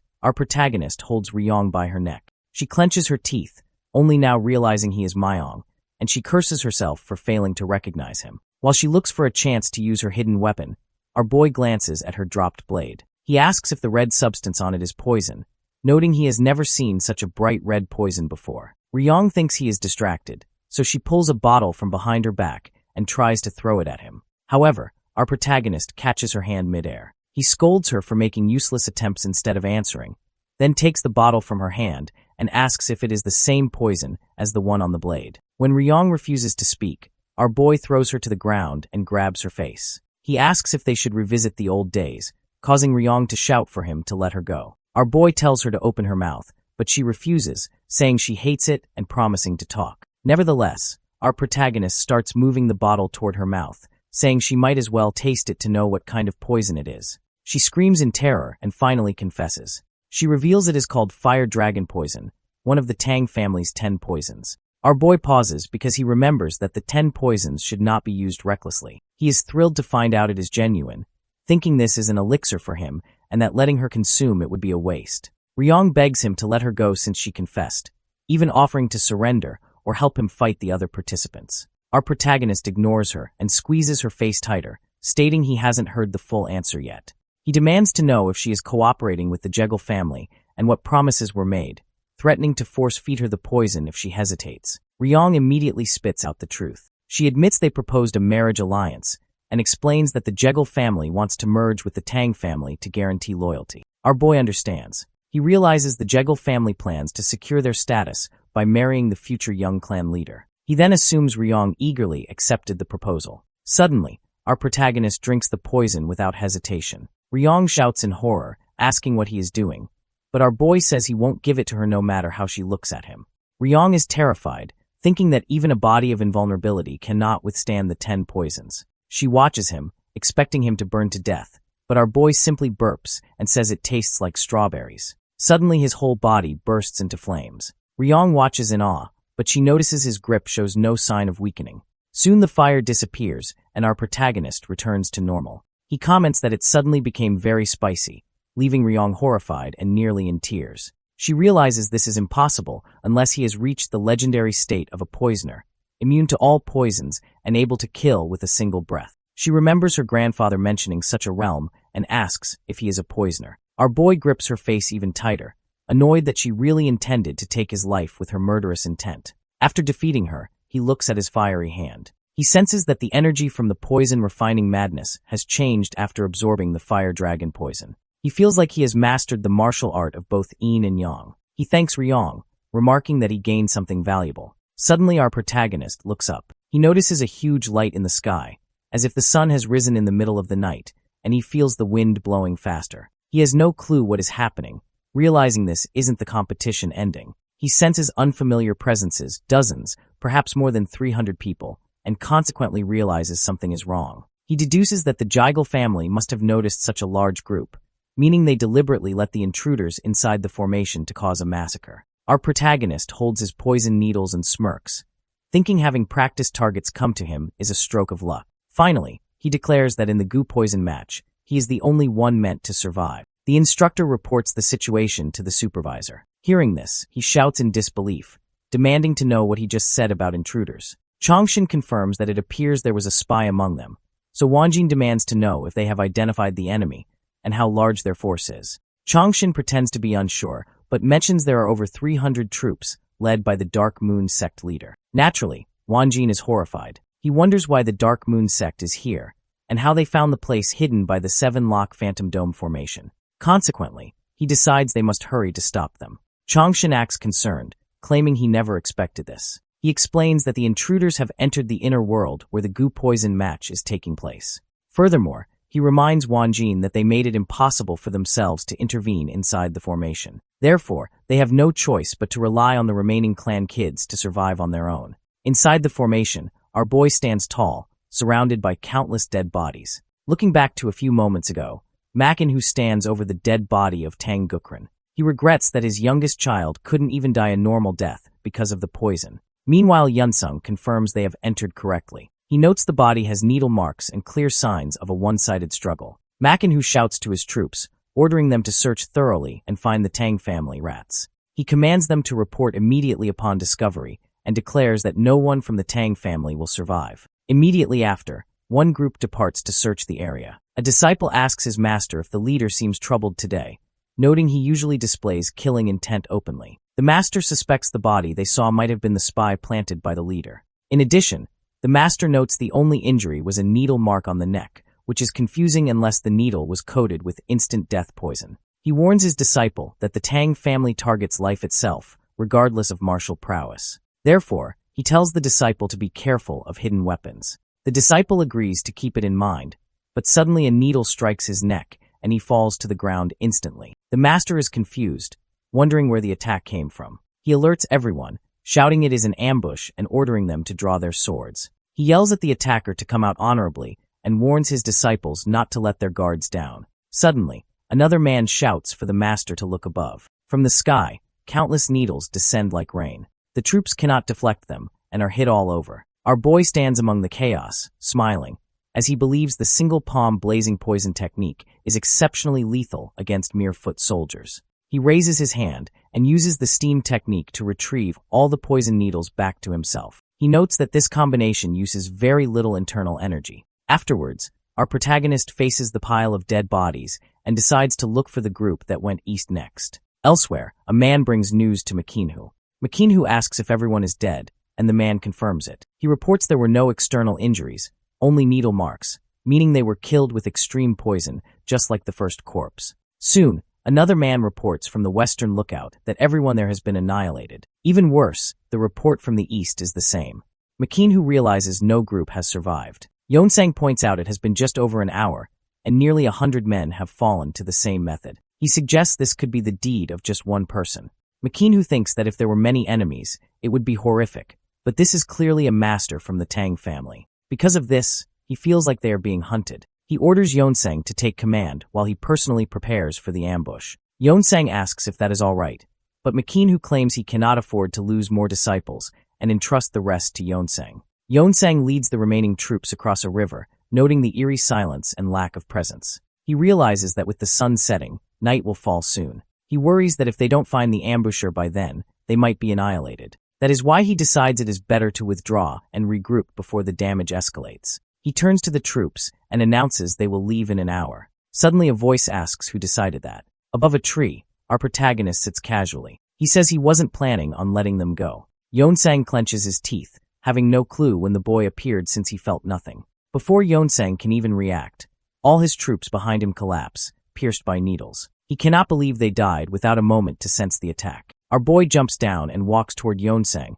who realizes this young boy is the root cause of the massacre. He wonders how a boy could use such high-level techniques. He sees the needles returning to our protagonist and consequently suspects it might be void absorption, a technique only high masters can use. However, seeing our hero retrieve the needles instead of attacking again, Yeonsang guesses the technique consumes a lot of internal energy. He calls our boy arrogant for coming forward instead of using surprise. Yeonsang smirks and says he never heard of a young master like him in the Tang family. In response, our boy puts the needles in his pocket. He says it doesn't matter if Yeonsang has heard of him because a man destined to die today doesn't need to know his name. Naturally, Yeonsang gets angry. His veins bulge from his skin as he shouts that the young man is in a hurry to die. He powers up, tearing his clothes as his body size increases. Then he shouts and throws a massive punch to smash our boy against a wall, but our protagonist blocks the punch with his palm. As the energies clash, Yeonsang is shocked that his maximum power was simply blocked. Our guy smirks and says surely this isn't his maximum power. Finally, he tells Yeonsang he will give him time, so he should try to raise it to the real maximum. In the past of Yeonsang, after the Spear Point sect, one of the 9 factions, fell to the Black Death Alliance, Yeonsang willingly joined them. On the day he met the Alliance leader, his specialty, the peak shaking staff technique, was transformed. The Alliance leader told him the name was too weak and renamed it the Heavenly Quick Palm. However, a youngster is now besting that technique. Back in the present, our protagonist deflects Yeonsang's fist. As they clash, Yeonsang grows unsettled by the calm expression on our boy's face. Our hero meanwhile reflects on his power. He knows that fire dragon venom contains the breath of a fire dragon. When one controls this venom with a venomous aura, it creates a force similar to sword force. While sword force cuts through anything, venom force soaks into everything. Our guy opens his eyes, which glow red like a fire dragon. Because of this, Yeonsang struggles to deflect the power, clenching his teeth and wondering what this incredible yang energy is. Our hero then uses the burning glaze technique. The heat is so intense that Yeonsang's body instantly turns into hard coal, and he falls to the ground dead. Myong thinks that venom imbued with heat should be called fiery demon force. Afterwards, he asks the troops who want to burn to death next. The troops are frightened because their leader died so easily. Our protagonist tells them that since he has no intention of letting them live, they should just die quickly. Suddenly, the Dark Moon sect leader, Manhwa, steps forward. He draws his sword and shouts in rage, accusing our boy of killing his youngest son, the spy, and swearing that our boy won't even leave ashes behind. Mak In-hoo orders his troops to spread out and use the Charyon formation to surround him. Immediately the troops surround Myong from all directions. They warn each other to be wary of poison and hidden weapons while Mak In-hoo thinks about his losses. He feels the pain of losing so many disciples and his son. Therefore he decides our guy must be eliminated so their sacrifices aren't in vain. Our boy looks around and thinks the Charyon formation reminds him of training. Back then he used the whirling chaos dance, but he decides to test something different this time. Suddenly our protagonist's figure becomes hazy. One opponent shouts that he disappeared and tells everyone to stay alert, yet they cannot catch his movements at all. Our protagonist moves among them, cutting them down one by one. Meanwhile, Mak In-hoo cannot understand what is happening. He is shocked that he even missed our boy's movement and wonders what our hero's true identity is. Myong finally reappears. In response, one opponent shouts in anger and lunges at him for killing his brothers. Our boy raises his hand and says he will borrow their swords. By using the destruction principle, he shatters their swords into pieces using just his hand, without even touching the blades. The man calls him a monster, unable to believe our protagonist destroyed their swords without touching them. Our hero then uses the principle of dispersal to scatter the scraps of broken blades. After that, he controls the force to make them spin within a certain area, forming a tornado of metal shards. The opponent shouts in horror, thinking this is the legendary Tang family technique, the 10,000 heavenly flower rain. He screams that it is impossible. Suddenly the tornado of shards hits the opponents, cutting them to pieces. The massacre is brutal. Our boy admits to himself that it doesn't match the power of the Real 10,000 heavenly flower rain, but it is enough for lesser foes. That's why he names this technique the Iron Shard Volley. One by one the bodies fall to the ground. Our protagonist looks at Mak In-hoo and asks if it is finally Mak In-hoo's turn to step in after using his men to exhaust our protagonist's strength. Mak In-hoo is furious. He takes out both his swords and tells our hero not to get cocky, declaring that with the Tai twin sword technique and the silent sword technique bestowed by the alliance leader, he will grind Myong to dust. Our boy smirks and calls it a death wish. Immediately Mak In-hoo dashes forward, shouting that he will crush him. Our boy simply lifts his small knife. Mak In-hoo unleashes all his moves, Tai twin sword, silent sword 10 strike, and the art sorrel sword dance. However, every attack looks slow to our protagonist. He eventually gets bored and yawns, which irritates his opponent even more. The bastard attacks again with silent sword strike, but nothing puts even a scratch on our hero. In the end, Mak In-hoo is exhausted and breathing heavily. He leans on his sword, unable to believe his technique failed against a simple knife. Our boy then interrupts him. He says he has some expertise in swordsmanship and quickly grasps the flow of Mak In-hoo's attacks. Finally, our guy asks if the technique was supposed to be performed this way, and black fumes start coming from our hero's knife. Seeing this, Mak In-hoo is terrified and asks how Myong can wield the silent sword technique. Myong explains the technique. Since the sword has such murderous energy, it was clearly made with the intention of killing. It doesn't have energy that is difficult to handle. Mak In-hoo is confused and cannot digest this information. You see, this old man was only able to handle this little trick after mastering the ultimate twin sword technique. So seeing this brush it off nonchalantly doesn't make sense. Speaking of this technique, our boy remembers that the man he killed a few hours ago was also using this technique. He asks if that means Mak In-hoo is part of the Dark Moon Sword sect. Our boy admits he doesn't know much about them, but he knows they are under the Black Death Alliance. He explains that it is well known the Black Death Alliance transforms martial arts to suit the user, no matter what skills they originally had. That is why people forsake their former lives to join them. Mak In-hoo asks what he is trying to say, so our hero replies that he is just disappointed over something as trivial as this technique. He says it is something anyone can imitate, as long as they can handle murderous energy. Furthermore, he mocks Mak In-hoo. Since the leaders bestowed this kind of martial art on him, they must not have had much faith in him. In response, Mak In-hoo shouts curses at him, but our boy ignores him. Since Mak In-hoo tried his best, he will show him true ability in return, warning him not to be too amazed. Green energy emits from Myong's body as he explains that for those who have reached a transcendental level, blade length does not matter. Immediately, the blade of our boy's knife gleams green and starts to extend with light energy. The sight leaves Mak In-hoo in utter shock. Our guy then uses the technique Blade Rival, slashing his knife with immense energy. The impact is so great that it cuts through the mountain and the forest, forming a huge depression in the earth. Afterwards, our protagonist wonders aloud if the damage is smaller because his body is not like before. Mak In-hoo cannot understand what he is seeing, realizing there is no way a normal sword technique can do this. He realizes our protagonist handles the blade energy with ease and has reached the final stage. Suddenly, our boy asks with a murderous voice if that is important. Completely scared, Mak In-hoo dashes away to dodge the attack. The boy finds this old coot annoying. He asks how Mak In-hoo thinks he can get away by just running around. Everything will be over the moment he is caught. However, before slashing his blade again, Myong stops. He decides that as a member of the Tang clan, it only makes sense to kill him the Tang clan way. With that,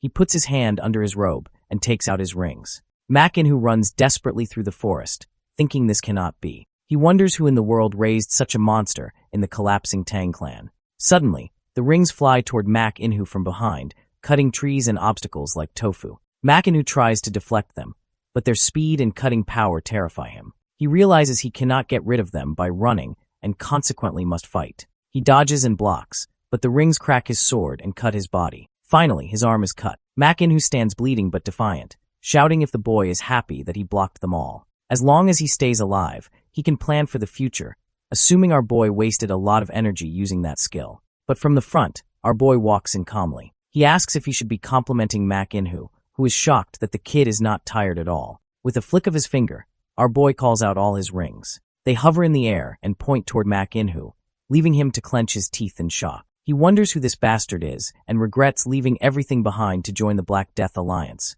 only to be defeated by a boy he couldn't even hurt. Ultimately, Mak In-hoo is completely defeated as the rings strike him down. The rings return to Myung's finger, happy that he caught everyone. He is also happy he gained something by experimenting with different techniques, thinking it would be nice to teach this to his people once he becomes the head. Then he decides to leave. He has loose ends to tie up. The elder who drove his mother into a corner and the Jegal family who plotted to take over the clan. He vows to set everything right, an eye for an eye. He immediately slashes his blade through the formation wall. Meanwhile, outside the formation, Supervisor Wonjin shouts if there is really no way to enter. After Chong Shin apologizes, explaining that they made it impossible to intervene, he pretends he never expected the situation to become like this, and the other team members are worried. However, Chong Shin secretly has bad intentions. Since the entrance is sealed, no one can make it out alive. He knows the Dark Moon Sword sect sent over 300 soldiers and believes even number 28 will have a hard time coming back alive.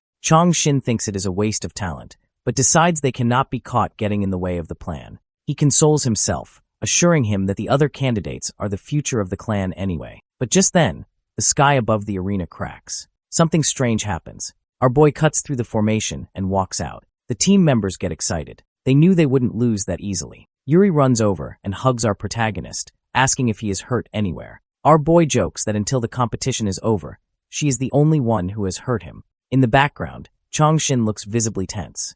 Instructor Jegal Chong Shin is terrified. As far as he is concerned, it is impossible that 300 soldiers couldn't deal with one young bastard. From the side, our boy notices Chong Shin's tense face, but Chong Shin quickly hides his expression. Meanwhile, John Gil waves at our protagonist, and Myong smiles back. Chong Shin cannot believe it. He recalls how our protagonist cracked the 7-lock Phantom Dome formation earlier. Not to mention, the kid cut through a formation designed for battle as if it were nothing. He thinks our hero is a monster because normally, even a master would be caught in it. The boy turns to look at Chong Shin. Although he knows he could kill the instructor right now, he decides to wait until he becomes the head. Supervisor Wonjin smiles and says Myong is finally safe. Our boy bows and apologizes for causing worry, yet he thinks to himself that he will take care of the elders in the Tang clan first. Wonjin asks what happened inside and where the rest of the people are. Just then, the earth starts shaking.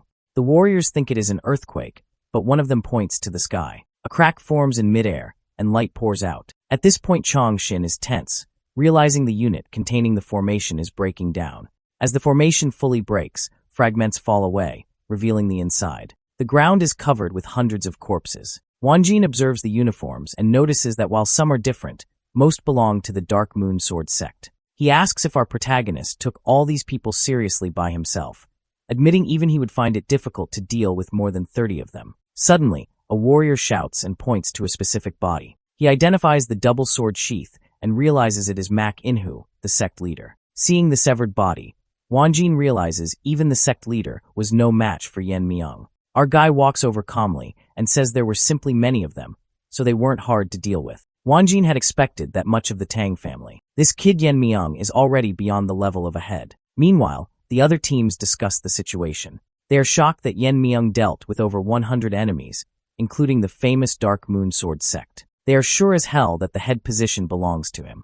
Among them, Moon Chan grinds his teeth in anger. He feels bitter that he ended up being dead weight because of his ruined arm. That's why he hates that Tang Yen Myung, who used to be trash that couldn't learn martial arts, has become this strong. He hates how someone like him dares to rise above. Wanjin interrupts Moon Chan's thoughts by declaring that the tournament is concluding. He announces the sole winner is number 28, Tang Yen Myung, and asks anyone with objections to come forward. Moon Chan wants to say something, but Wanjin cuts him off. Since there are no objections, he declares that the process has concluded fairly. He orders the warriors to gather before the winner. Immediately, dozens of warriors stand before our boy and his team. AI John says he cannot believe there are so many warriors and feels overwhelmed. Wanjin thinks that decades after the Tang clan's downfall, a new honor has finally been born to bring forth the revival. He then speaks loudly to Tang Yen Myung, appointing him as the new master. Along with Wanjin, 82 members get down on their knees. They bow and greet the new head of the Tang clan.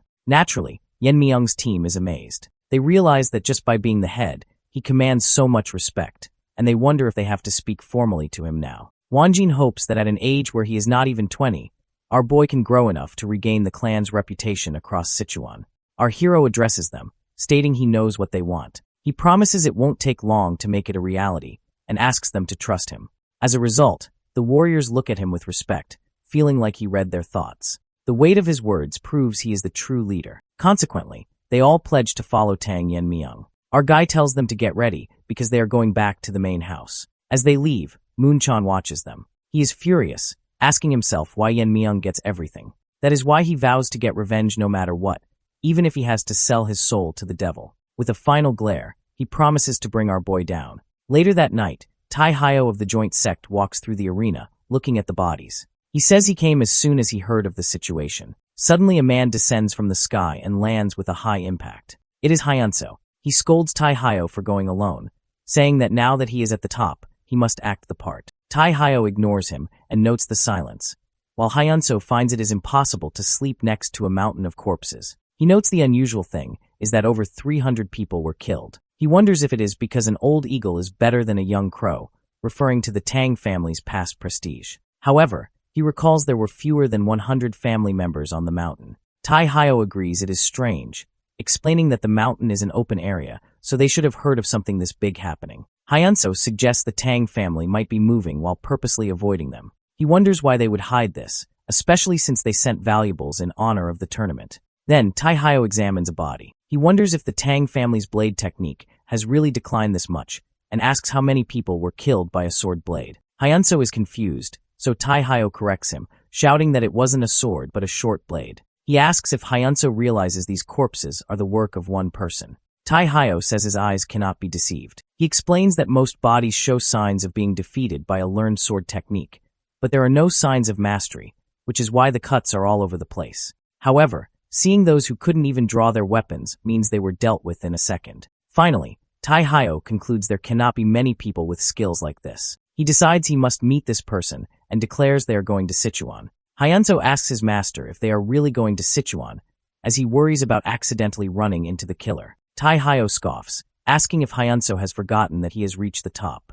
He is confident that it won't be difficult to protect himself. Well, Hyunso is also worried about himself. Tai Hyo insists that even if the killer is a fool, he wouldn't hesitantly start a fight with him. Hyunso sighs, knowing he cannot beat his master's stubbornness. Instead, he suggests they go back to their clan first to inform the head. Tai Hyo smirks and agrees, noting that currently the Black Death Alliance is in the south, the demonic cult is in the west, and things are tough for the joint sect. As Hyunso watches his master depart, he suspects Tai Hyo plans to visit the Tang family to make a deal. His master wants the Tang family to deal with the Black Death Alliance and then defeat the demonic cult. However, Hyunso believes the Tang family has been ruined for a while, so he doubts things will go as planned. He hopes there won't be a need to use his demon sword technique. Meanwhile, in a room, Elder Samu Jangro writes a talisman on paper. Just then, a man reports that the warriors have brought the competition participants back. The elder thinks the competition ended faster than expected, and consequently assumes Tang Young Ryong won easily with her skills and the fire dragon poison. But the man hesitates and points out that he does not see Ms. Ryong among those who returned. As a result, the elder shouts in shock. At the main gate, two guards discuss who the winner might be. They are shocked to see a large group approaching, led by our protagonist with his team and the remaining participants. The guards recognize the Tang family symbol and immediately realize the competition is over. Word spreads quickly through the town, and everyone gathers, amazed that the competition ended so fast. They are excited to see the winner, while the crowd wonders who the handsome man leading the group is. The girls blush seeing Yen Myong's face. Suddenly a man in the crowd shouts for his daughter, Soy, and the girl waves to her father. The father is relieved, mentioning he heard many people died. Everyone reunites with their relatives. However, some parents cannot find their children and start crying. Myong watches them and realizes a mother must also be worried about him. He wonders if she will recognize him and is curious about her expression. Meanwhile, Yuri points out a man with glasses. She introduces her father, who works in the General Administration Department. Our boy jokingly asks if she is already asking him to take care of her father, to which Yuri admits she cannot let go of such an opportunity. Well, the girl is too honest. Yuri then explains her father has skills, but hasn't been promoted because he doesn't suck up to anyone. He thinks that isn't bad and consequently decides that people who aren't close to the elders will be useful when he takes charge. He plans to find people on his side. Just then, Tang Kisam, a family official, enters shouting good work to the warriors and the Jigal family. Instructor Chongshin quickly bows to Kisam, asking if he has been well. Kisam laughs seeing Chongshin hasn't changed. He thanks the Jigal family for assisting the main house. He then pats Chongshin's shoulder, saying it was a relief to have the 7-lock Phantom Dome formation. He believes the participants were safe thanks to it. Although Chongshin knows it was broken, he acts cool. Kisam then announces that he has informed the elders, so they should go to the elder house now. He proceeds to dismiss the warriors to rest, but Supervisor Wu Jin interrupts, saying they will not be going to the elder house. Kisam turns around confused. In response, Wu Jin introduces himself as the temporary leader of the honor guard. Kisam asks if he heard wrong, so Wu Jin states that the conditions of the competition mention the Stealth and Poison Hall as the seat of the winner. He argues it makes sense to go there instead of the elder house. Naturally, Kisam clenches his teeth and shouts. He asks how a mere warrior dares to talk about principles in front of the commander-in-chief, and then orders them to disperse immediately or face punishment. Wu Jin realizes they are being told not to talk back to the elders, which was an expected resistance. Suddenly, our protagonist walks over to Kisam and asks who in the world Kisam is. Our boy introduces himself as the winner, Tang Yunmyung. Later, Kisam reports the situation to the elders. The elders ask who the winner is, and he hesitates before revealing it is Tang Yunmyung. In response, an elder gets angry. He slams his hand on the table, shouting that it is impossible. He is in disbelief how that brat could win against the fire dragon poison. Other elders mention that even their disciples, like Gukran, lost. Furthermore, Elder Suk thinks it is impossible for Yunmyung to have beaten Gukran in just 3 years. He suspects our protagonist used a trick, and an elder suggests they should get to the bottom of it. The fourth elder agrees, asking how Yunmyung beat every potential candidate and demanding to question the boy. However, Kisam hesitates. He remembers the scene at the gate. Flashback to the gate. Our protagonist told Kisam that only the family head can order the heir. He stated that just because the head's position is weakened, it doesn't mean the elders can order in their place. Kisam insisted on punishing them as protesters, shouting that Yunmyung hasn't been officially acknowledged yet. He worried his position would be in danger if someone with a grudge against the elders became the head. Therefore, he warned Yunmyung not to get on the elders' nerves. Suddenly, Yunmyung raised his eyes, glowing green with murderous intent. He burst out with immense energy that hit Kisam. Kisam was terrified, realizing he would die if he irritated the boy further. Finally, our boy declared that whatever the loser elders think, they will follow the terms of the competition and go to the Stealth and Poison Hall. He told Kisam to let the elders know that now with the competition coming to an end, their reign is also over. When Kisam tells the elders everything, they are furious. In a fit of rage, one elder splits the table in two, screaming how dare that fool act this way. Another elder suggests that this might actually be good, especially since Tang Yunmyung hasn't been officially recognized as the leader yet. Because of this, he suggests they strip him of his position to teach him a lesson. The 4 elders agree to go to the Stealth and Poison Hall to assess his capability, and one elder immediately orders the warriors outside to prepare to move. He summons the master of the Blue Dragon Force, who arrives and accepts the command. The elder then vows to show that rascal the true reality of the Tang family and who the real masters are. Meanwhile, at his home, Tang Zhouhui is amazed. He asks Myung if he really won the competition, and our guy confirms it. Zhouhui believes that our boy's aura is incredibly strong and that his sister would be pleased. However, another man is angry. It is Tang Jihyuk, the Poison King and father of Mooncheon. He asks if Myung really thinks he won, causing our guy to remember Jihyuk's words from 4 years ago. Back then, Jihyuk threatened to make him and his mother pay for what happened to Mooncheon's arm. Back in the present, our hero recalls how Jihyuk talked big back then. He warns Jihyuk to be careful with every word and deed while staying at the Tang house. With a flash of killing intent, our guy says that otherwise, Jihyuk might end up disabling his son's remaining arm as well. Outside the house, Supervisor Woo Jin recalls Kisum saying our hero is the son of the Poison Phoenix. He remembers asking our hero about it earlier, though our boy said they could discuss it later. As he waits, Woo Jin thinks back to the conflict with Heaven's brilliant demon lord. He recalls how family warriors fought for their lives, specifically when the Tang family was losing.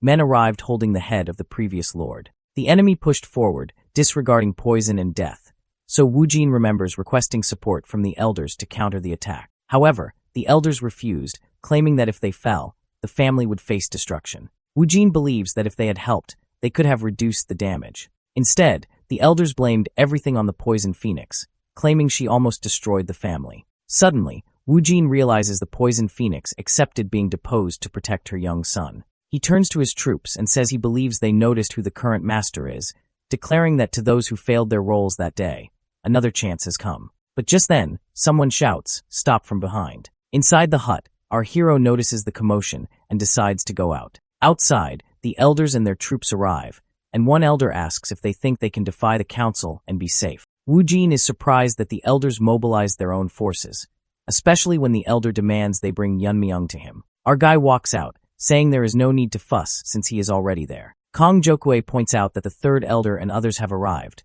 but the elder shouts that our hero dares to claim the leader's seat without permission. As our guy descends the stairs, he states he has already proven his qualification by winning. He mentions they are verifying fairness at the Stealth and Poison Hall and asks what more they need. In response, the elder shouts about our protagonist's nasty nature and disrespectful language. Woo Jin tries to intervene, but the elder interrupts him. He demands our boy confess everything that happened in the exam if he wants to live. Our hero replies that he heard what happens in the competition is unspeakable. He then mocks them, asking if the family rules are lighter than expected or if they think he gained an unfair advantage. That's when the elder reveals he heard from the Jagal Lord that there was interference from the Dark Moon Sword sect and nearly 300 villains. He argues that with outside interference, the competition cannot be fair. However, our boy explains that Tang Gyukrin and Tang Young Ryong killed other participants, and he ended the competition by killing them. He argues their intervention was after the competition, so fairness isn't an issue. The elder gets angry and asks, who killed whom? Our protagonist tells him to go to Gangdong Mountain himself to check the bodies. Immediately, the elder commands a dive and dashes toward our boy with immense speed. Electricity strikes the area, causing everyone to shout an alarm. However, our boy blocks the elder's hand. He calmly calls him a fool and asks if he finds it hard to believe his granddaughter is dead. The third elder cannot believe his attack was blocked with just one hand. He thinks about how his demon-killing poison rots sight and hearing upon contact, and consequently wonders if our boy has surpassed his internal strength, but he quickly dismisses it as impossible. The elder prepares for another attack and shouts, asking how our boy dares to mock an elder. In response, our protagonist takes out a poison bottle he took from Ryong. The elder asks where he got it, so our hero questions him back if he knows what it is. He reveals it is the poison bottle the elder gave to his granddaughter, and then our guy throws the bottle down. It shatters and a huge fire blast erupts. Our boy explains that if it were just a simple poison bottle, one might overlook it. However, this is one of the Tang family's 10 poisons. Supervisor Woo Jin is shocked and asks if the contents could be legendary poison. Myong confirms it is called Fire Dragon poison, which leaves Woo Jin amazed. He notes the strong fiery energy as the bottle burns and realizes the storage managed by the third elder was indeed compromised. The elder is completely shaken. Our hero then turns to Woo Jin and asks if the 10 poisons are so trivial that they can be used for personal greed. Woo Jin says absolutely not, explaining that it is dangerous enough to challenge even the most skilled warriors. Since the recipe is lost, the remaining poisons are more valuable than gold. Therefore, he concludes that using them for personal gain warrants severe punishment. Immediately, the other elders shout in protest. They ask how Woo Jin dares to mention severe punishment to a clan elder and order the guards to seize him. Our protagonist quizzes them if they think holding the title of elder allows them to evade clan rules. He assures the elder he will at least die honorably. And with that, our boy uses a flame technique. The elder's body turns into rock and shatters onto the ground, leaving everyone amazed and scared. Our hero is hoping that the elder's granddaughter awaits him in the afterlife. He calls him a corrupt elder who has no right to judge the family head.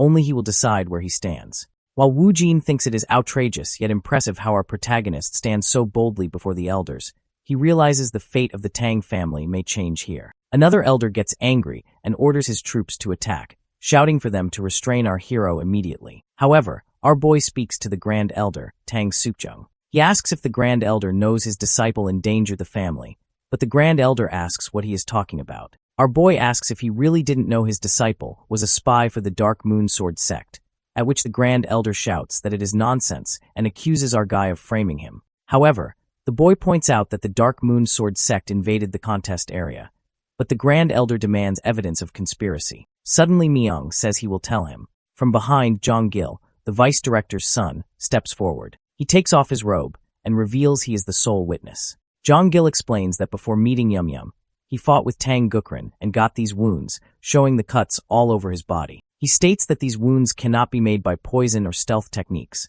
but by a sword technique. Furthermore, he adds he didn't realize at the time, but it was likely a double sword technique. The Grand Elder tries to make an excuse, however, other elders interrupt. One says it is not mere speculation, recalling seeing the disciple use a sword technique from a distance. He notes the wounds on the bodies were very similar to Jong Gil's wounds, which Jong Gil confirms. He adds that before Tang Gukran tried to kill him, he confessed he was a spy named Mak Inguk. Consequently, the elders murmur among themselves, recalling the rumor about a discarded bastard named Mak Inguk born to a maid. They realize it is true, so our hero turns to Jong Gil and thanks him for stepping forward. Jong Gil smiles and says he owes our boy his life, so it is only right to repay him. By now the Grand Elder is completely shaken. He realizes his disciple really was a spy, however, he believes his own safety is more important now. He shouts to the other elders to block our hero and avenge the third elder, but our boy interrupts, warning them not to act rashly since evidence has been presented.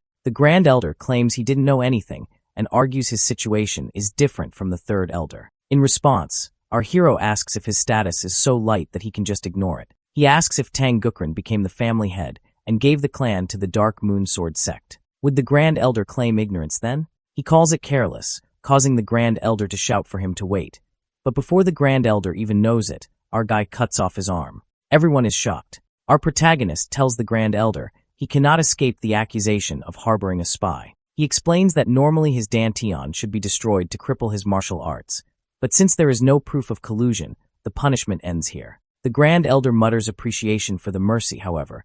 He is not thinking innocently. He thinks our boy is too fast to see, and pretending to stop the bleeding, he extracts a hidden poison. In his hand, the Grand Elder holds a bottle of formless poison. It is one of the Tang family's 10 poisons, colorless, odorless, and tasteless.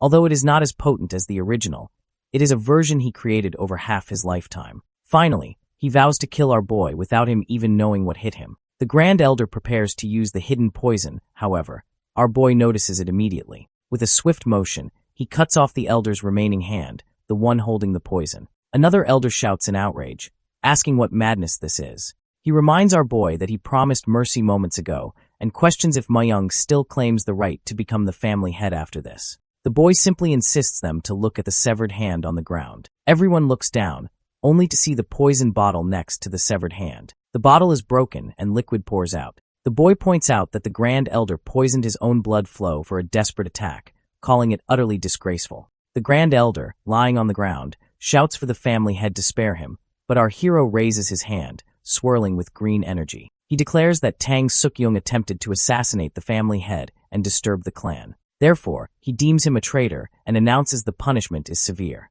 Showing no mercy, the kid swings his hand, and the Grand Elder's head is cut off instantly. Following this, everyone is shocked and terrified. Our protagonist addresses the remaining elders, warning that they are not above the Tang family's laws. If any remaining elder discards the family's law by using their position, he will personally execute justice. He admits the Tang family is fragile and could collapse at any moment. However, he promises one thing. He will ensure the members are not exposed to the threat of evil sects or the demonic cult. He vows they can live in peace in Sichuan. Then he turns to Wu Jin's troops and the other participants and asks, not the elders, but all. They acknowledge him as the rightful family head. Later that night, at Tang Jaihai's residence, an old woman rushes in to tell the news. Tang Jaihai, our boy's mother, asks her to calm down and speak slowly, inquiring if Yun Myung really won the contest. The woman cries tears of joy and confirms he won, adding that everyone at the Stealth and Poison Hall acknowledged him. She is glad to announce that he is growing splendidly. Tang Jaihai cries, wishing Tang Longriang were alive to hear this news. Meanwhile, our protagonist is busy. He wanted to rush to his mother, but there are mountains of tasks to handle first. As a result, he sits in a conference meeting. Tang Jiaqui announces that, per the family head's orders, subsequent events will be handled at the Stealth and Poison Hall. Furthermore, the key decisions will require the family head core's approval. Effectively, the power held by the elders is transferred to the Stealth and Poison Hall. The elders look displeased, yet none openly show dissatisfaction. Suddenly Elder O speaks up. He admits our hero is exceptional, but points out his experience is not yet vast, suggesting they act as a regent until the family head finishes growing. Our boy agrees that Elder O's words make sense. However, he knows they just want to use his lack of experience to keep their power. He suggests deciding the regency later, and concludes the transfer of authority for now. Later, the investigation proves the smuggling of the fire dragon poison by the third elder was true, and doubts rise about the Elder Council's capability. As a result, the management of the 10 poisons is assigned to the Stealth and Poison Hall. The elders, having lost most of their authority, are left with only their respective military forces. Our boy announces that the military forces will continue to be managed by the elders. However, from now on, the elders must bear the cost of maintaining them personally. Naturally, the elders are clearly unhappy. Our guy adds that if there is a budget allocated through the vice director, it should be removed. Since the Direct Command Troop and Sovereign Spirit Troop lost their affiliation due to the death of the Grand Elder, no one has taken responsibility. Consequently, our hero combines them into the Shadow Troop and assigns them to the Stealth and Poison Hall. Their mission changes to external defense, and their salaries are adjusted to match existing guards. Some troops voice discontent with the lower pay and status, so our boy faces them. He wants them to forget the privilege they once held, because their military strength was neglected. He warns them that if they don't want to be dismissed, they'd better fulfill their duties. Furthermore, he threatens severe punishment for neglecting duties or causing friction. With that, he silences them easily. 2 days later, Instructor Jigal Chongshin and other instructors bow in front of our boy. The instructor addresses him as family head, though internally, Chongshin is nervous. He realizes our guy used force and legitimacy to dismantle the Elder Council, and worries that one wrong word could lead to disaster. Our boy apologizes for neglecting them due to his busy schedule, then says there is something he would like to ask them. The instructor looks at our hero, and can barely believe he is the same participant number 28. Our protagonist notices the look, and asks if he is surprised by the clothes, explaining his subordinates fussed about dressing appropriately. Chongshin thinks that even though our guy isn't officially the head yet, he is clearly declaring ownership of the clan. With a hesitant voice, he asks what the request is. Myung explains he heard the defensive formations of the Jigal family are remarkable, and requests to have that formation installed here to keep evil sects at bay. However, Chongshin apologizes. The main clan formation cannot be installed without his head's permission. Not to mention, it requires precise items passed down as family treasures and several formation masters to pull that off. Just then, needles escape from our boy's hand, and green energy fills the room. The needles strike all the instructors who came with the instructor. The instructor turns, shocked to see everyone on the ground, and he shouts why the family head is doing this. Suddenly, a needle stops inches from the instructor's eye. Our hero reveals he already knows about the deal with Tang Young Ryong, accusing the instructor of choosing not to block the Dark Moon Sword Sect invasion. He asks if Chongshin thought he would just overlook it. My guy remains firm on his stance. He demands the instructor install a defense similar to the Jigal families in the Tang family main inner quarters. And get this, our boy isn't requesting. This is a direct order, and he wouldn't like to hear no again. He reminds Chongshin that the Tang family rule is to return a grudge tenfold. That is why the elders died by his hand. He then starts counting to 3, and threatens that if he doesn't hear a positive response, he will personally go to the Jigal family and hold the Jigal instructor accountable. He leaves the consequences to Changshin's imagination until the instructor finally breaks. He agrees to do it, bowing down and begging our hero to spare his family members. Our hero smirks since he is satisfied. He is hoping that Chongshin will proceed quickly. Later, Mirio, Ijuan, and Yuri arrive. Well, our boy wanted to call them earlier, but there was too much to handle. Mirio hesitantly asks why he called her, addressing him as family head. However, Our boy laughs since there is no need for formality when it's just them. He wants them to act as they always do, but Yuri isn't sure if it is really okay. Immediately they relax and put their legs on the table and shout our boy's name brazenly. This makes the head sigh, who wants them to be at least a little formal. Moving on, Yuri stretches and asks why he called them, so our hero announces he just appointed her father as a chief officer. The girls shout in shock. Myung also vouches her father is definitely capable, therefore she should seize this golden opportunity. Yuri is happy, but worries if it is okay to confirm it just like that, assuming there must have been opposition. Our hero admits silencing the opposing voices wasn't difficult, yet he warns her that it would be troubling if her father neglects his duty or embezzles. Yuri quickly defends her father, saying he is not that kind of person, so our protagonist tells her to help her father adapt to the duty. Yuri thanks him, almost crying with emotion. Afterwards, our boy turns to Mirio and Ijin. He called them to ask about their situations, as he plans to recruit people with outstanding ability who were rejected by the elders. Mirio says she doesn't really have anyone to recommend, so our hero asks Ijin about the Medicine King Hall, noting he is related to it. Ijin hesitates, admitting he has been wondering whether to talk about it because it is related to Yamyang too. He reveals that the Medicine King Hall was involved in Yamyang's father's poisoning. Hearing this, Mirio and Yuri are shocked. Yuri slams her hand on the table, shouting how they dare lay a hand on the heir's family. But our hero stops her and asks Ijin to continue. Ijin explains that the Medicine King Hall is secluded and independent from the Elder Council. They maintain their finances by treating patients and selling medicine.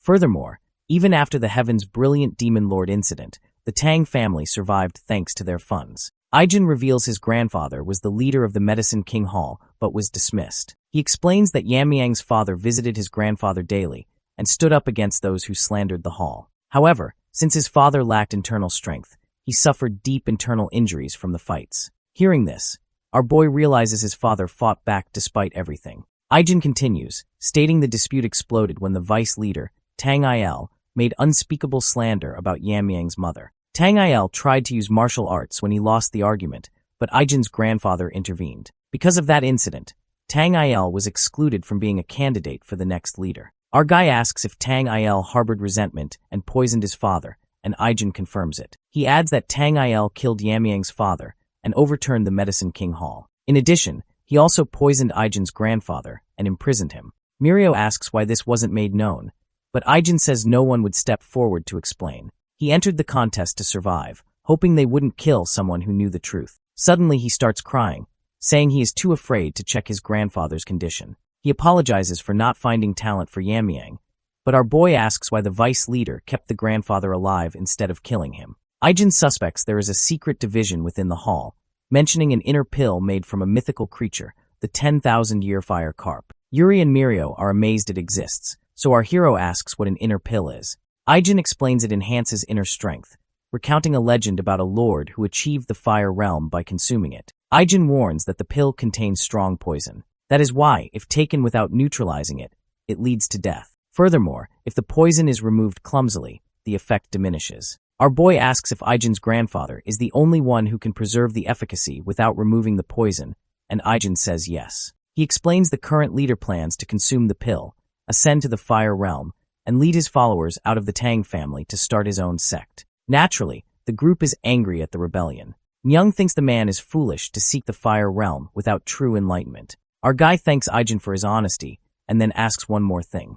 If they purge the current members and restore the grandfather, can the Medicine King Hall function properly? Ijin clenches his fist and says it is possible, believing he can teach new recruits if necessary. Our boy smiles and says that will do. He tells Mirio they will finish her story later, then stands up and declares they will head to the Medicine King Hall right away. Ijin asks if our hero is sure about not visiting his mother first, but our protagonist says she will understand. He states that as a family head, he cannot leave a conspirator alone. Above all, his mother wouldn't want him to stand idly by after hearing what his friend endured. This makes Ijin tear up. Finally, our boy opens the gate and vows to completely erase the Medicine King Hall that Ijin used to know. Inside the Medicine King Hall, the current chief, Tang Il, is annoyed. He has heard that Tang Longrang's son has become the family head, and he finds this troubling. He also worries because Tang Ijin has not returned to the hall yet. He knows Ijin is not the type to abandon his grandfather. However, he assumes Ijin must value his own life. Tang Il thinks he could kill the grandfather anytime,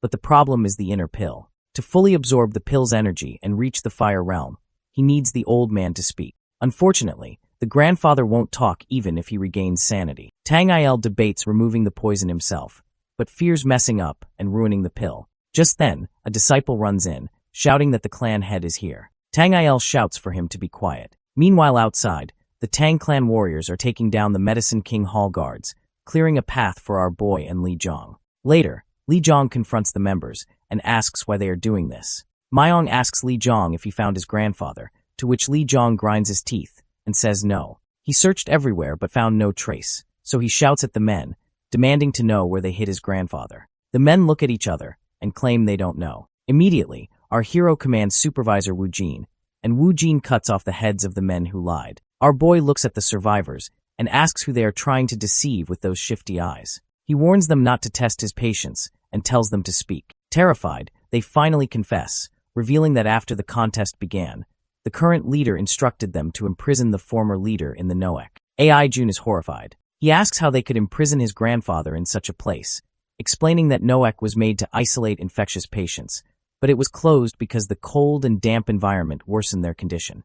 Our hero declares that he and Li Zhong are going into the Noek and orders the Bongwai brigade to clean the hall and wait at the entrance. Wu Jin is more than ready to obey. In the meantime, the Medicine King Hall members beg for mercy. However, Wu Jin and his men draw their swords and start slashing them. Going deep into the cave, our boy notes the depth and thinks Noek fits the place perfectly. They are almost there, until they finally reach the entrance. Ai Jun sobs, fearing they are too late, but Myung tells him not to worry because his grandfather is alive. Ai Jun asks if he is sure, and our boy confirms he found him using his green energy. They enter the cell, and Li Zhong shouts that it is his grandfather. Our hero steps forward and cuts the cage rods. Ai Jun rushes to his grandfather and cries. The old man's condition is worse than before. He suspects they used the mountain-subduing poison, so our guy asks what else they used besides that. Ai Jun lists Thunderbolt and idiocy poison, which affects the brain to make one an idiot rather than kill them. He explains the poison spreads to the brain, consequently making antidotes ineffective without early intervention.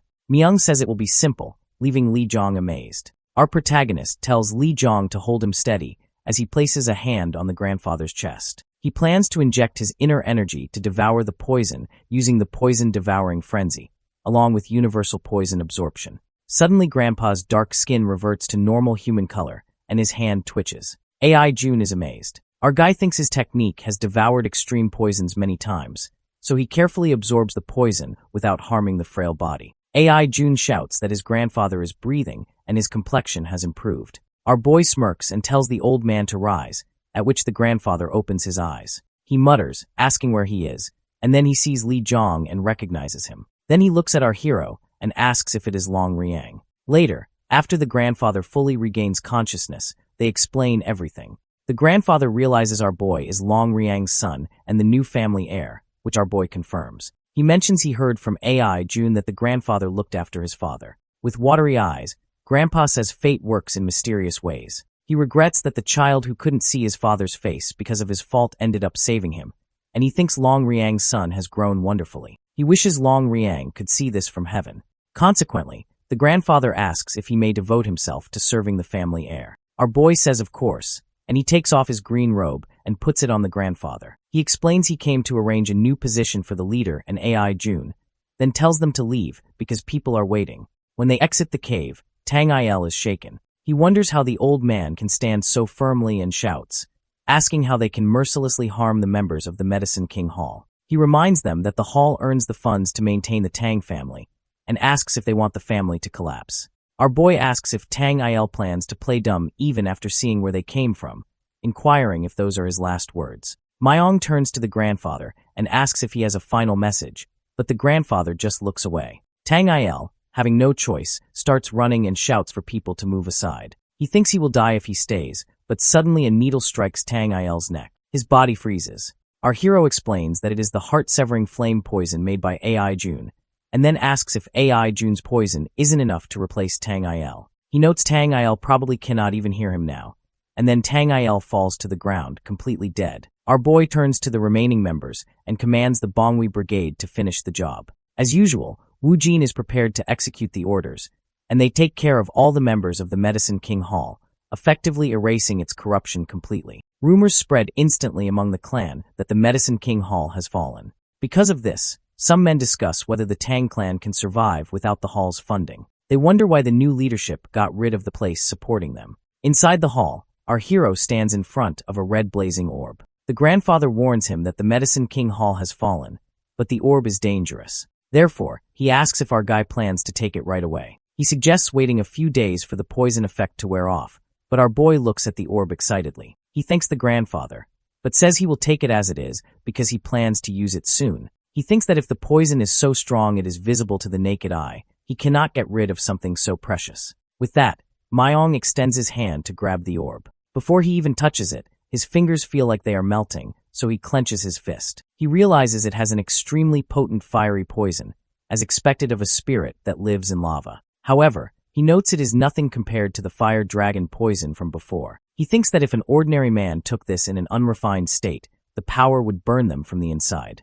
Consequently, he decides this is the perfect way to test the strength of the 10 poisons. He then closes the box, feeling the power of the spirit inside. Back at the Stealth and Poison Hall, Tang Jihai comes to visit her son. She enters the hall and apologizes for the intrusion, telling our hero that she really got lucky with her child. Our hero welcomes her, stating this place belongs to her in the first place, so she should be here. He looks at her and thinks she is still beautiful, though she has aged from worry. Jihai runs to him and hugs him tightly, saying she is so thankful he returned safely. Our guy hugs her back while thinking about his past life. He remembers only reflecting on regret before his death, because he had no one to share his happiness with. That's why he decides his past life alone is enough for a life full of regret, and he vows that from now on, he must protect this life. Our protagonist asks if she met the Bongwi Brigade, and Jihai says yes. She mentions they came this morning to help move her things, noting everyone was a familiar face, so it felt kind of odd. She points to the box in his hand and asks what it is, so our boy says it is something he brought for her. He opens the box, revealing the glowing orb. Naturally, Jihai is shocked.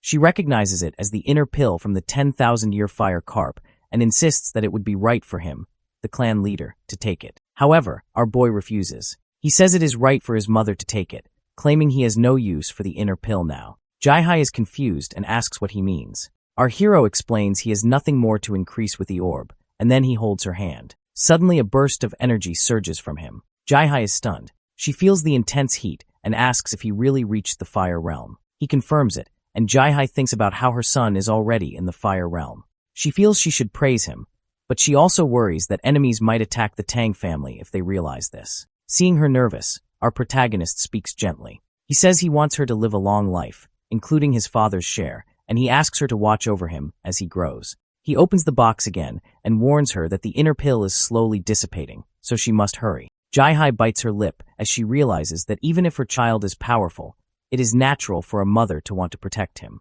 She finally agrees to take it, saying it would be rude to reject his gift. She smiles and asks if he knows what she was called when she was younger. Our hero asks what, so she reminds him she was Sichuan's top beauty in the Poison Phoenix. When she holds the box, a massive burst of energy emits from her body. Our boy is taken aback. Jihai says that is right. She is the Poison Phoenix, a title given to the most famous member of the family. He admits she might not be as skilled as him, but asks if she is still impressive. Our boy is shocked because he realizes his mother was hiding her strength. He never expected her to cultivate all by herself. He knows a Fire Realm Master can detect even the smallest movement, so hiding power is difficult. He thinks that for her to hide it from him means she is truly skilled, realizing she has already reached the peak state just before the liberation of power. Jihai begins the cultivation process and tries to absorb the spirituality of the inner pill. She knows she must overcome her limit, but she finds the absorption difficult. The method is simple. Take spirituality slowly and internalize it. However,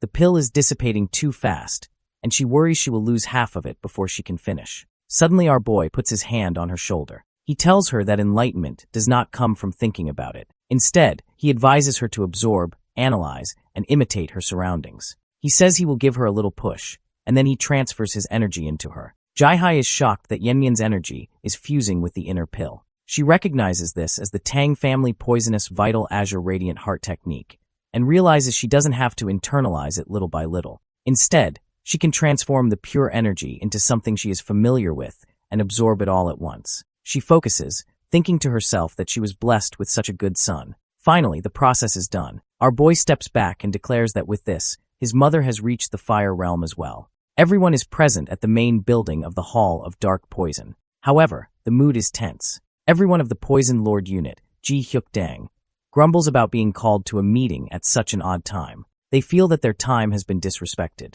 The fifth elder then asks Jiaokui how much longer they need to wait. While Yenmian might be the young lord, it is still too much to gather everyone and make them wait. Hiding his anger, Jiaokui mentions he will arrive any second. Right then, the guards announce the arrival of their young lord. Yenmian enters and thanks everyone for coming so early, explaining he wanted to make an announcement with everyone present. He steps ahead, and consequently, the fifth elder asks about the announcement. Our boy recalls that the fifth elder was the one who suggested he appoint a regent to manage clan affairs until he is older. The elder acknowledges this and asks if there is someone he has in mind. In response, our protagonist turns and asks why the elder thinks he will choose one from among the elders. As the fifth elder starts to wonder who will be selected, a figure enters, causing everyone to freeze. The elders are shocked to see her, noting it has been more than 10 years and she is still doing well. Seeing their reactions, our hero comments that no one is suited to lead their clan other than her and asks if he is right. After the elders blamed Ji Hee-dang for the invasion of the demons of vast heavens, she was removed from her rightful place as the clan's heir. However, after 10 years, the phoenix is finally rising from the ruins. The figure is Jae-hai, who upon entering, sees many familiar faces. Looking back to the previous night, before the regency inauguration, Jae-hai was taking a bath and felt grateful for rising to transcendence, though she still can't get used to the scent coming from her body. She felt a bit embarrassed, thinking the maidservant did not deserve to see her like that, then noted she needs more practice manifesting her internal energy. After entering the realm of transcendence, she can now see where Yeonmyeong stands and consequently notices he is close to the next stage of transcendence. She recalled that even the Lord of the Unorthodox Coalition achieved transcendence only after turning 20, and wondered if something extraordinary happened during the higher selection process. She smiled faintly, believing there is still a lot she and her son need to do that night. Afterwards, our protagonist clapped and congratulated his mother on ascending to transcendence. They sat together at the dining table, chatting happily. Ji-hee wondered how her son attained transcendence, as she still cannot believe how much he has accomplished at such a young age. Eternally, our boy admitted it is a valid question, but he cannot simply tell her he attained enlightenment based on memories from his past life. Therefore, he decides to reveal what happened during the process. He asks Jae-hai if she knew the third elder smuggled one of the 10 poisons into the trials. Ji-hee nods and points out he gave the fire dragon breath poison to his granddaughter. To her surprise, Yeonmyeong reveals he drank the poison. She worriedly asks how he could do such a reckless thing, pointing out that he could have died. Our hero shrugs off her concern with a casual laugh, and then reveals that during the goo poison battle, Yeonmyeong poisoned him with one of the 10 poisons. Surprisingly, he attained enlightenment on how to convert poison into internal energy, and consequently rose to transcendence. His mother jolts in surprise, thinking it is interesting that enlightenment can be attained in different ways. On the other hand, our boy is happy to see she has accepted his explanation. His mother then points out that she heard from a maid servant while bathing that the Hall of Medicine was taken down, and asks if it was his doing. This time our protagonist decides to speak the truth, as it also concerns his father, so he nods. He explains everything to her, and after listening, Jae-hai clenches her fist, saying she hoped it was not true. Then, she worriedly comments that it must have been hard for Lee Jong, and mentions she has a favor to ask. When Yeonmyeong asks about it, his mother states that after becoming a widow, she lived in hiding for years, fearing for our boy. That's why she wishes to build a foundation, so no one will try to take his place as the future leader. Listening to her, our hero smiles softly. Now in the present, Jae-hai enters the hall, sparking murmurs about her arrival. Some point out her youthfulness, while others wonder if she has regained her former vitality. Jae-hai happily calls her sister Jae-hai. Yeonmyeong then announces that from this moment, his mother, Jae-hai Dang, will be the new leader of the Dang clan of Seishin.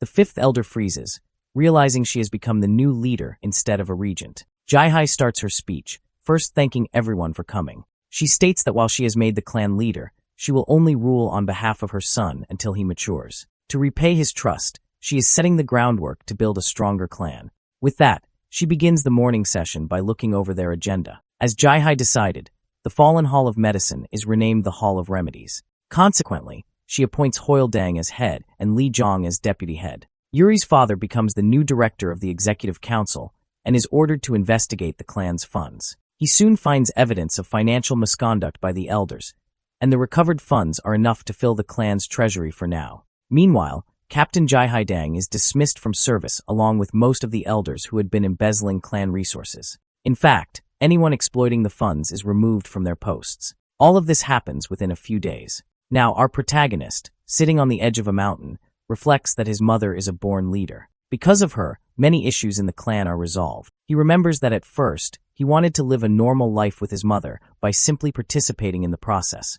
But now he is surrounded by other concerns. The people who are his friends, subordinates he can trust, and many members of his clan, these are all people he wants to protect in this life. However, it is almost humorous that he was not even able to protect himself not long ago. In the present, though, our boy is determined to grow stronger, so he can protect his clan from the Lord of the Dark Unorthodox Coalition and the Demon Lord of Vast Heavens. Meanwhile, news that the Dang clan has a new lord reaches the Lord of the Dark Unorthodox Coalition. He receives a report that Inhumag and Yun Sung Jong were defeated by the Dang clan's young lord. Lord Fire sect leader Sealhian Yeo reports that those two were part of the coalition and are known throughout the unorthodox sects. She suggests they wipe out the Dang clan before they regain power. However, Lord Giljun shakes his head. When Sealhian reminds him that eliminating their own subordinates is the same as challenging his authority, Giljun becomes furious. He warns her to leave the Dang clan alone, insisting they can still use it. He emits a strong aura,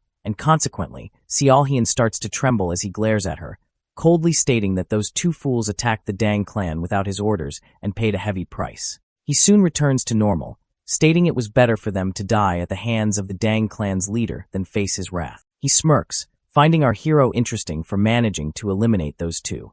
Finally, he orders his guards to send a letter inviting the young lord of the Dang clan to the upcoming banquet of Seishin. In Jaihe's room, Yeomyung praises his mother for doing a perfect job for the clan. However, she comments that she isn't sure how well she has done, since it's been a while since she handled clan affairs. At that moment, he notices his mother is hiding her internal energy again. Jaihe feels surprised that her son has detected this, but internally our hero admits that this time, he can barely sense it. Still, he wonders if there is any reason to hide it even after rising to transcendence. To that, Jaihe states she is not simply holding back her strength, as she is using a secret technique from their clan called Hidden Energy Presence. She also suggests he use the technique, but he grows confused since he doesn't see any reason to do so at the moment. Then, his mother begins telling a story about one of their ancestors, the very first firefighter of the Dang clan. During his time, a terrible plague spread through a one-clan village in Seishin. Even though food was abundant, the villagers appeared extremely weak. With no funerals being held, bodies had to be burned to prevent the spread of disease. Consequently, the village was nearly wiped out by the plague, but a 10-year-old boy remained. The boy was unaffected by the disease, and the only explanation the villagers could come up with was that he was the cause. Soon he was kicked out of the village, and during a storm, he sought shelter in a cave. He survived by eating leftover food that villagers had offered to the gods. 2 days passed like that, and he remained alone. On the third day, however, the villagers did not visit the temple. Everyone had died, and that boy was the only one left. He wondered why he alone was unaffected by the plague. Soon after, a mysterious group appeared before him because he was a child with an affinity for poison.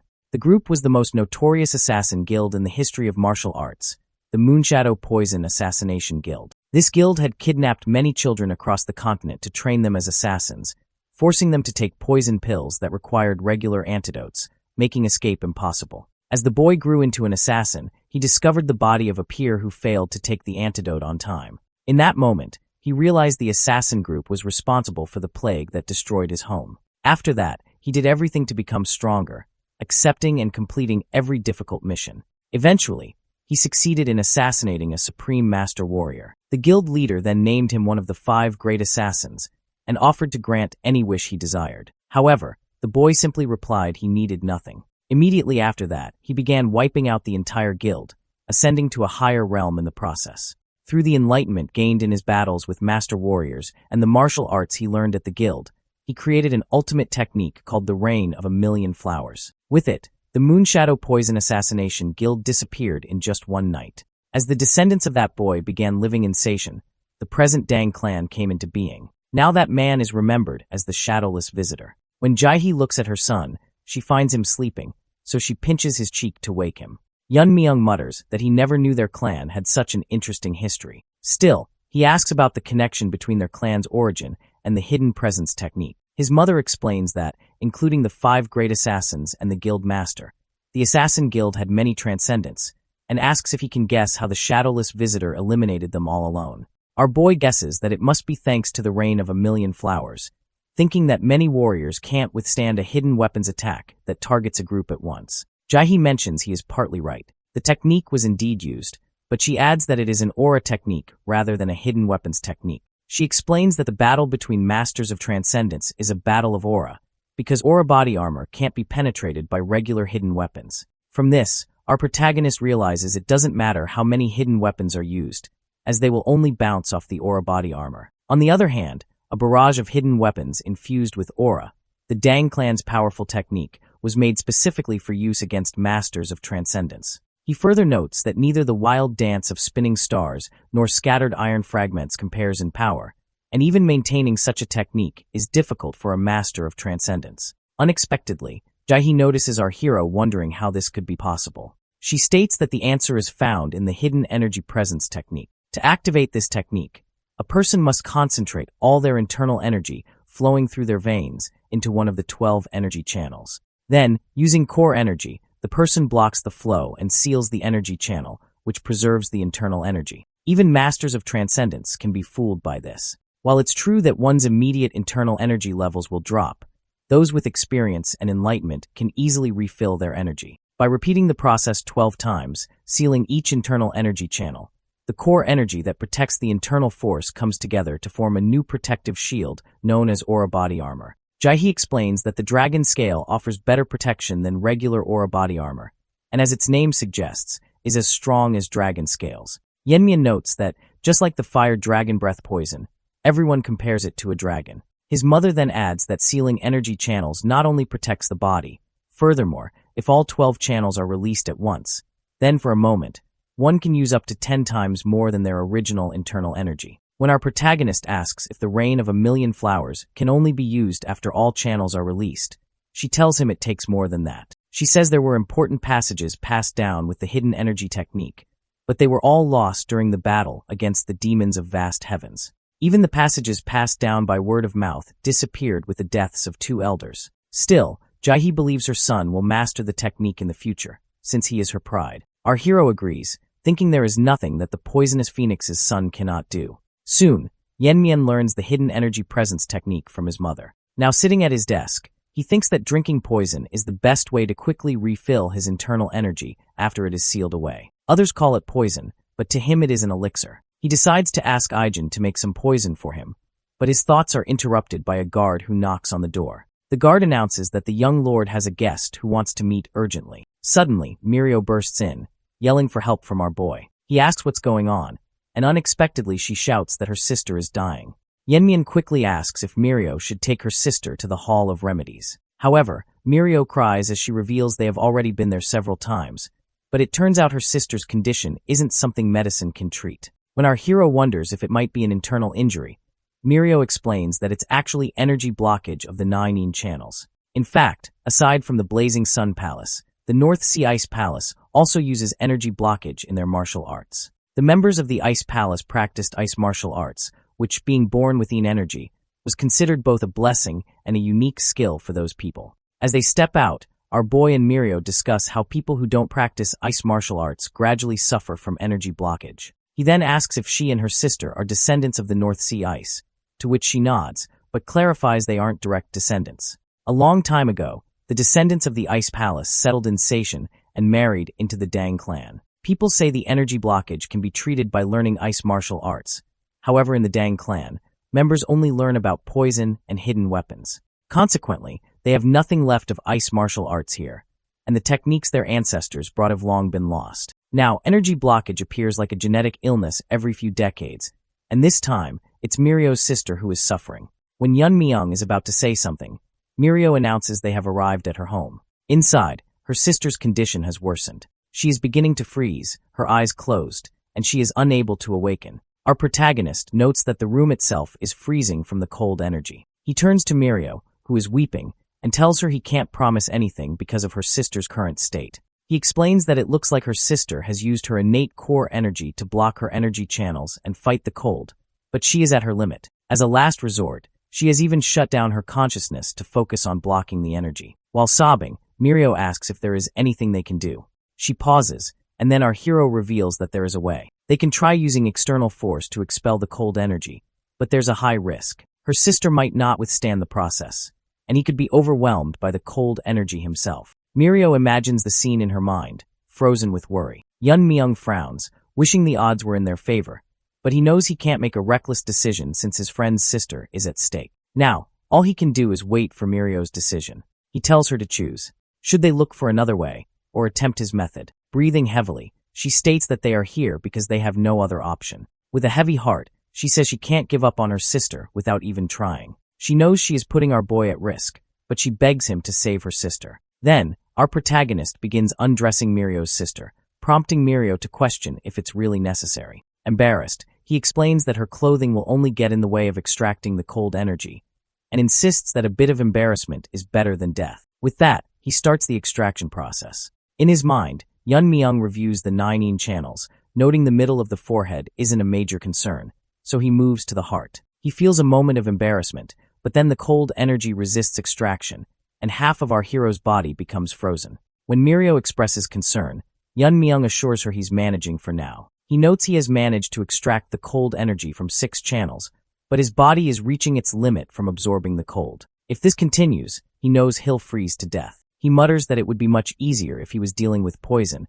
and suddenly, something comes to mind. He recalls Yun's grandfather explaining why poison forms inside the heavenly orbs, saying that medicine and poison have the same roots. When a substance exceeds human limits, it becomes poison. Our boy realizes that even yang energy, essential for life, becomes fire poison when it exceeds safe limits. Therefore, he considers the bone-chilling cold energy as ice poison. He immediately activates the azure pool of poison lust. After a short moment, it begins to react. Although the cold energy might initially resist extraction, once it is perceived as poison, it will cease to be a threat. As a result, his frozen side begins to thaw, and his azure pool completely draws out the cold energy. Miso, feeling her body warm as the cold leaves her, slowly opens her eyes and suddenly begins to scream.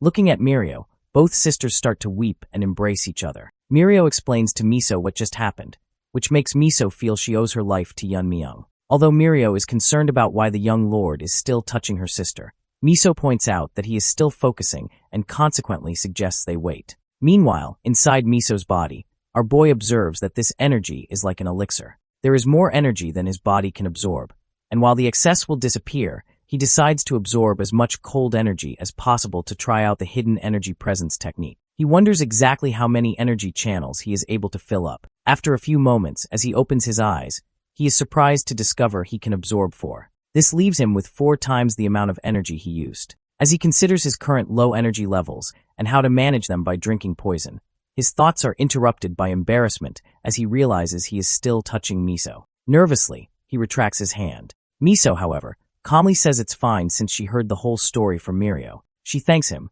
and he replies that it was his duty as the young lord. Unexpectedly, Miso's father bursts in and sees his naked daughter, which makes him furious. He demands to know our protagonist's purpose, but his daughters quickly try to calm him down. Later, their father sincerely apologizes to Yamyang, bowing repeatedly and asking for forgiveness. Our hero says he completely understands, acknowledging that it was an easily misunderstood situation.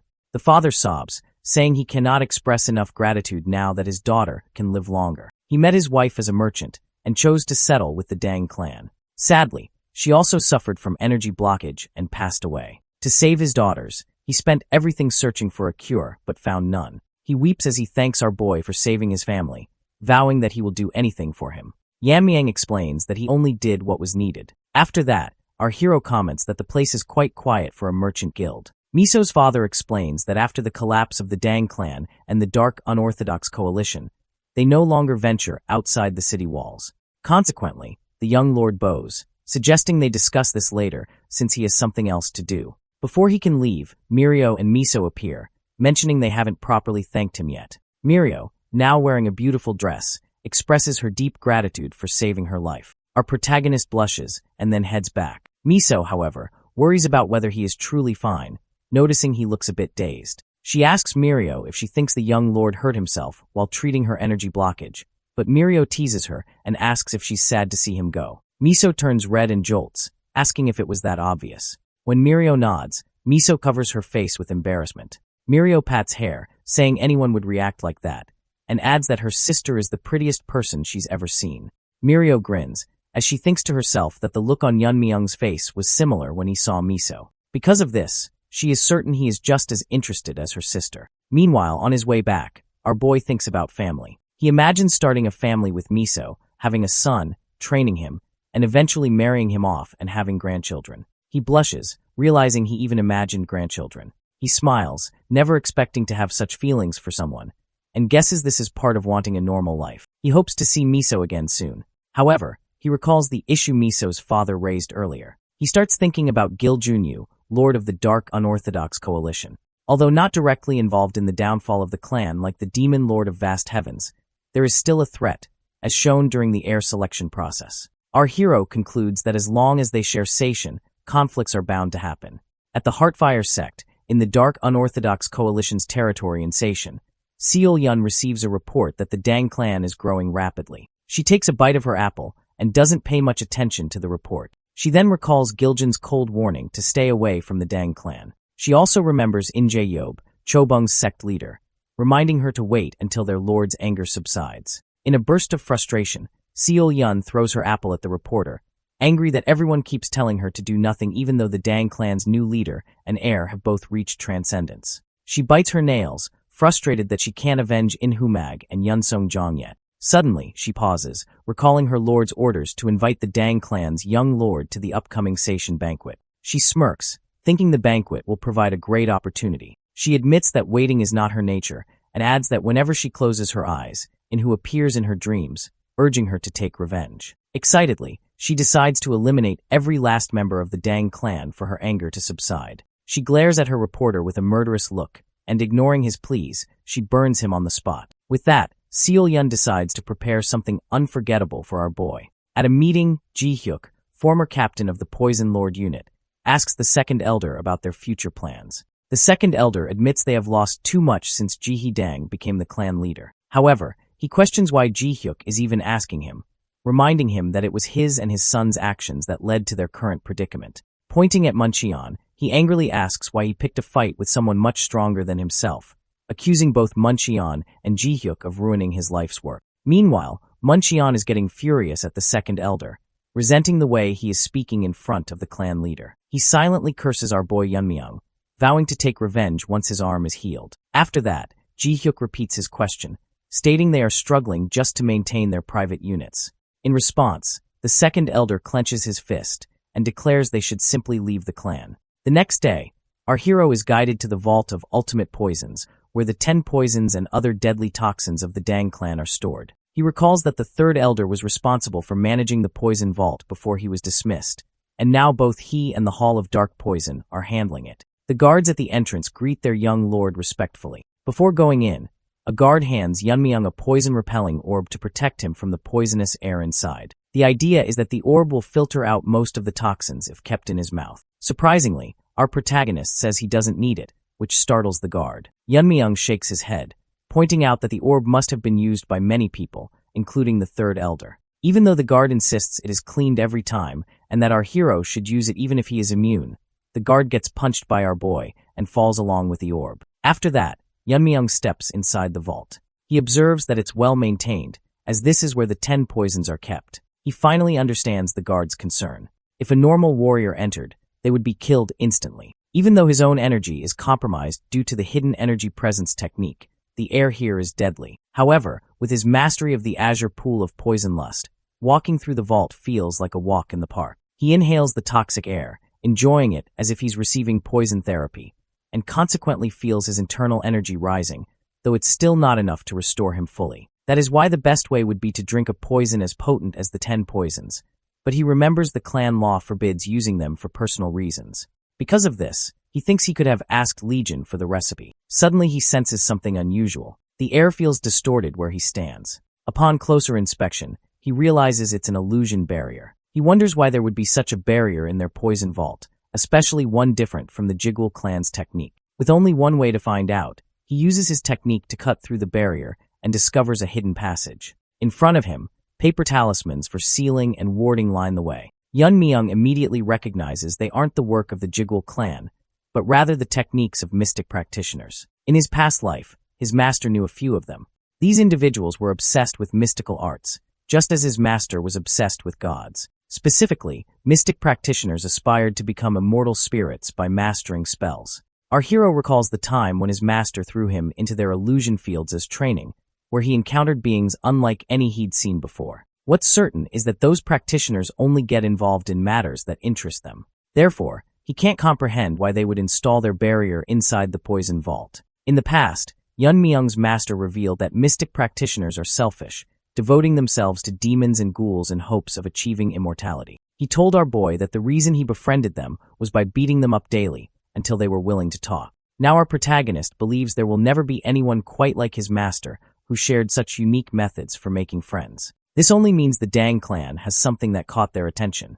As Yun Myung observes further, he notices something so poisonous that deadly fumes are leaking out, even though hundreds of talismans are in place to contain it. He grins, thinking that while he initially came to find the recipe for the 10 poisons, now he's found something far more intriguing. Consequently, he steps into the corridor to investigate. Meanwhile, someone inside senses an intruder. They observe that it isn't the shadowless visitor, and while they wonder how long it's been, they ultimately only care about being freed by our boy. Inside, Yun Myung finds the 10th poison, which he thought was lost. The poison jar is covered with talismans. As he reaches toward the jar, wondering what kind of poison requires such extreme measures, a resistance spell prevents him from proceeding. He notes the strength of the spell, realizing it will take significant effort to undo it. As he's determined, he channels his will to cut the talismans one by one, planning to remove those stuck directly to the jar as well. Skillfully, he slices off each talisman, wiping his sweat and noting that the hidden energy presence technique has weakened his energy. Normally,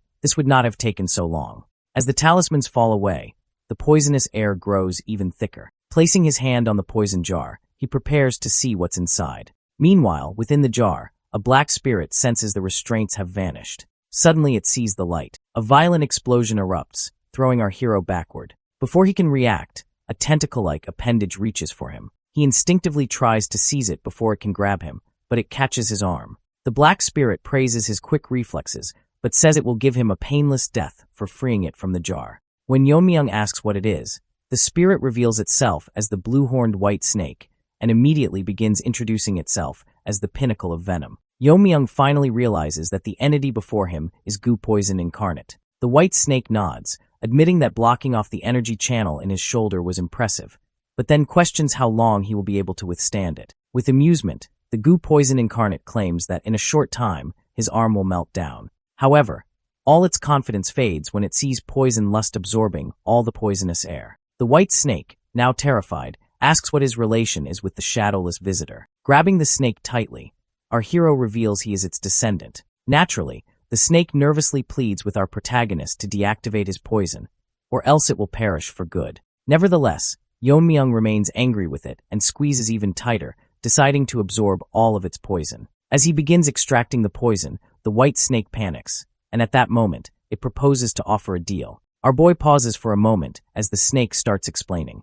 The snake says its only wish is to escape from the seal and promises that, if spared, it will become his familiar. Yun Myung seems a bit interested, prompting the snake to say that if he trusts it, he will never regret it. It explains that his energy levels will rise thanks to its poison energy. Deep down, our protagonist agrees, thinking that even the fire carp's orb or the fire dragon's breath was not this potent. The absorbed energy immediately rises above his current internal energy levels. After that, the white snake states it can supply him with an endless amount of poison energy and innocently asks whether that would be more beneficial for him or if absorbing all the energy right now is better. However, our hero shakes his head, saying it's not smart to keep a threat alive and that he can find poison elsewhere as well. The white snake's eyes fill with tears as it explains it has only stared at the wall, having spent the last few decades inside that jar. Making a cute and innocent face, the snake insists it won't be able to disobey him once it becomes a familiar. After a pause, Yun Myung finally decides to trust it,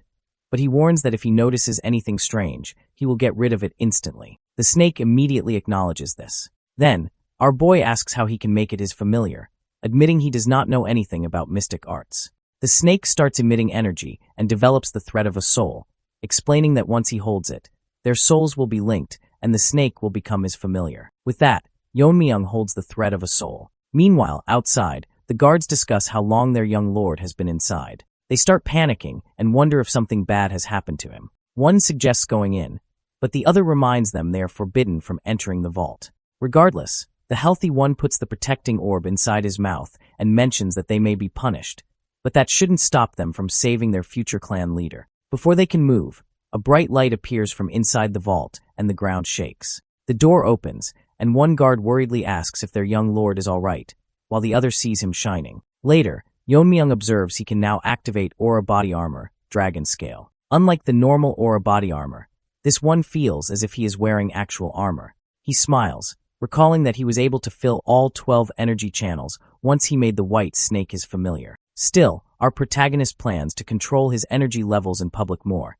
as he has already attracted a lot of attention on his way back. In the next moment, the white snake comes out and asks why Yeonmyeong has to worry about what others think of him, even though the shadowless visitor did not conceal his power. Ignoring everything said, our hero flicks the snake away, reminding it to stay hidden. Feeling pain, the white snake reveals that others can only see it if it allows them to. It also adds that with this kind of aura, our boy will ward off his enemies as well. Still, Yeonmyeong feels it is too much, as this time he is trying to live a normal life. Hearing him say, this time, the white snake points out that he is talking like he is living his second life, and consequently, doubts he will live a normal life. When our young lord demands to know what he means, the snake states there is always a reason behind having great power. It adds that it was the same for its previous master, the shadowless visitor, because those with power are bound by fate. Yeonmyeong smirks, pointing out his ancestor also controlled it. The white snake gets irritated and tells him not to get it started. It reveals that the former master made it work like a dog,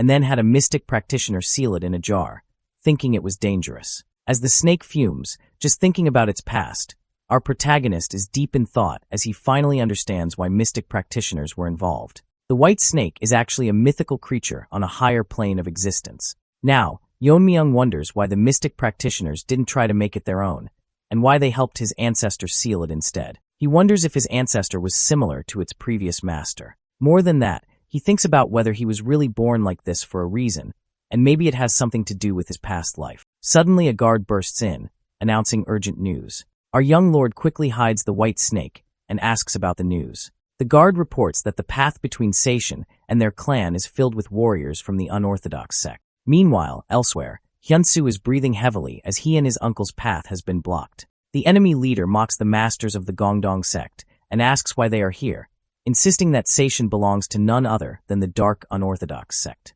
Taehyo, heavily injured, tells Hyunsu to run and leave him behind. However, Hyunsu protests, stating he cannot take them all on his own. Internally, Hyunsu notes that hundreds of unorthodox warriors are there, under the command of the leader of Mokyeong Palace, Taejin Jang, and with Taehyo's internal injury, he cannot stand a chance. Taejin notes they must have come to seek help from the Dang clan, but he proudly announces that the Dang clan has already been isolated since their new lord took over Seishin. He mockingly laughs, saying his lord will certainly reward him if he offers the two of them to him. Although he has decided to keep both alive, it will not be without losing a limb or two. Meanwhile, Yeonmyeong arrives at the scene as his guard guides him. Our hero asks who those men are, and his guards reveal they are from the Gongdong sect. He then concludes that those on the opposite side are from the unorthodox sects. After that, he orders his guards to assist the two from the Gongdong sect. Hyunsu observes from a distance and realizes the Dang clan is there to help, but he is not happy with their small number since they face hundreds. Our protagonist steps forward, and when he sees Taehyo in poor condition, he orders his guard to assist him. A guard appears instantly, supporting Taehyo, while Hyunsu is stunned to see this help from someone other than their own lord. The guards offer a soft smile as Hyunsu, still worried, reveals they have been chased by at least 200 men. A guard reassures him, suggesting that if he is unsure, he should just wait and watch. Then, Taechon wonders who our boy is, and one of his men explains that he is the one who survived the Dang clan's air selection process and became the young lord. Taechon starts mocking our protagonist, calling him a pretty boy, and reminding him to be grateful for the mercy their lord showed the clan. Now that they have crossed the line, Taechon says he will teach them a lesson, but before he can finish his speech, Taechon falls from his horse, leaving his men confused. On the other hand, Yeonmyeong, as calm as ever, scratches his ear, feeling itchy after listening to Taechon's rant. Taechon's men stand there in confusion, as does Hyunsu. Finally, our hero confidently tells the enemy to go ahead and try teaching them a lesson, but makes it clear he will be the one to eliminate them instead. The unorthodox sect soldiers stare at their master, questioning among themselves if he is truly dead. One of them notices a poison needle embedded in their master's head, wondering out loud when Yeonmyeong could have thrown it. The other points out that he didn't even see our protagonist move his arm. Instantly, our hero pulls out a handful of needles and launches them at the enemy's side. Before the soldiers can react, they are struck by the needles one after another as our boy employs his technique, fall. Meanwhile, our young lord remarks that he didn't even coat the needles with poison, yet the enemies display the same symptoms regardless. At that moment, the white snake explains that it is due to its poison energy, which has seeped into the needles, and most humans cannot withstand a poison of this caliber. Yeonmyeong smirks, admitting that the white snake has proven itself somewhat useful, which predictably makes the snake a bit annoyed. On the other side, Hyunsoo grits his teeth, never having expected to witness such a lethal hidden weapon technique. He consequently wonders if Yeonmyeong is the one who took down the entire Tail Black Sword sect. Meanwhile, the remaining unorthodox soldiers realize that our protagonist has taken down hundreds of them with a single move. They struggle to comprehend it, as they had heard the Dang clan was on the verge of collapse, and yet now they face a dangerous monster. One soldier, gripping his axe tightly,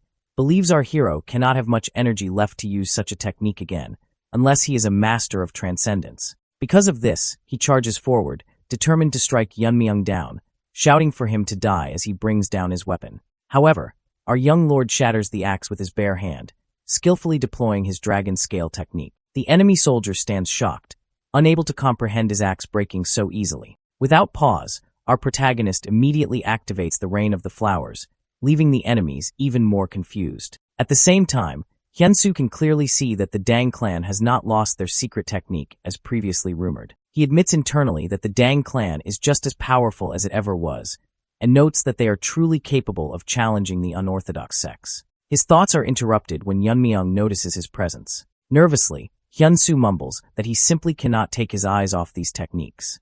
In response, Yeonmyeong suggests they return to the Dang clan's headquarters to discuss what just transpired. Hyunsoo acknowledges this and takes in the terrifying sight of the unorthodox sect's fallen soldiers, ultimately deciding it is best to maintain a good relationship with the Dang clan. Looking back to a few days earlier, outside the walls of Seishin, Hyunsoo had told his sect uncle that he was grateful for making it here without trouble. Despite rumors that the Dang clan had fallen, things seemed peaceful. However, his uncle was tense for reasons he did not share. Suddenly, a man in a hat appeared, asking about the meal they had just finished. Hyunsoo hadn't sensed his presence, promptly concluding the stranger could not be an ordinary master. His eyes widened when his uncle revealed that the man was Giljun.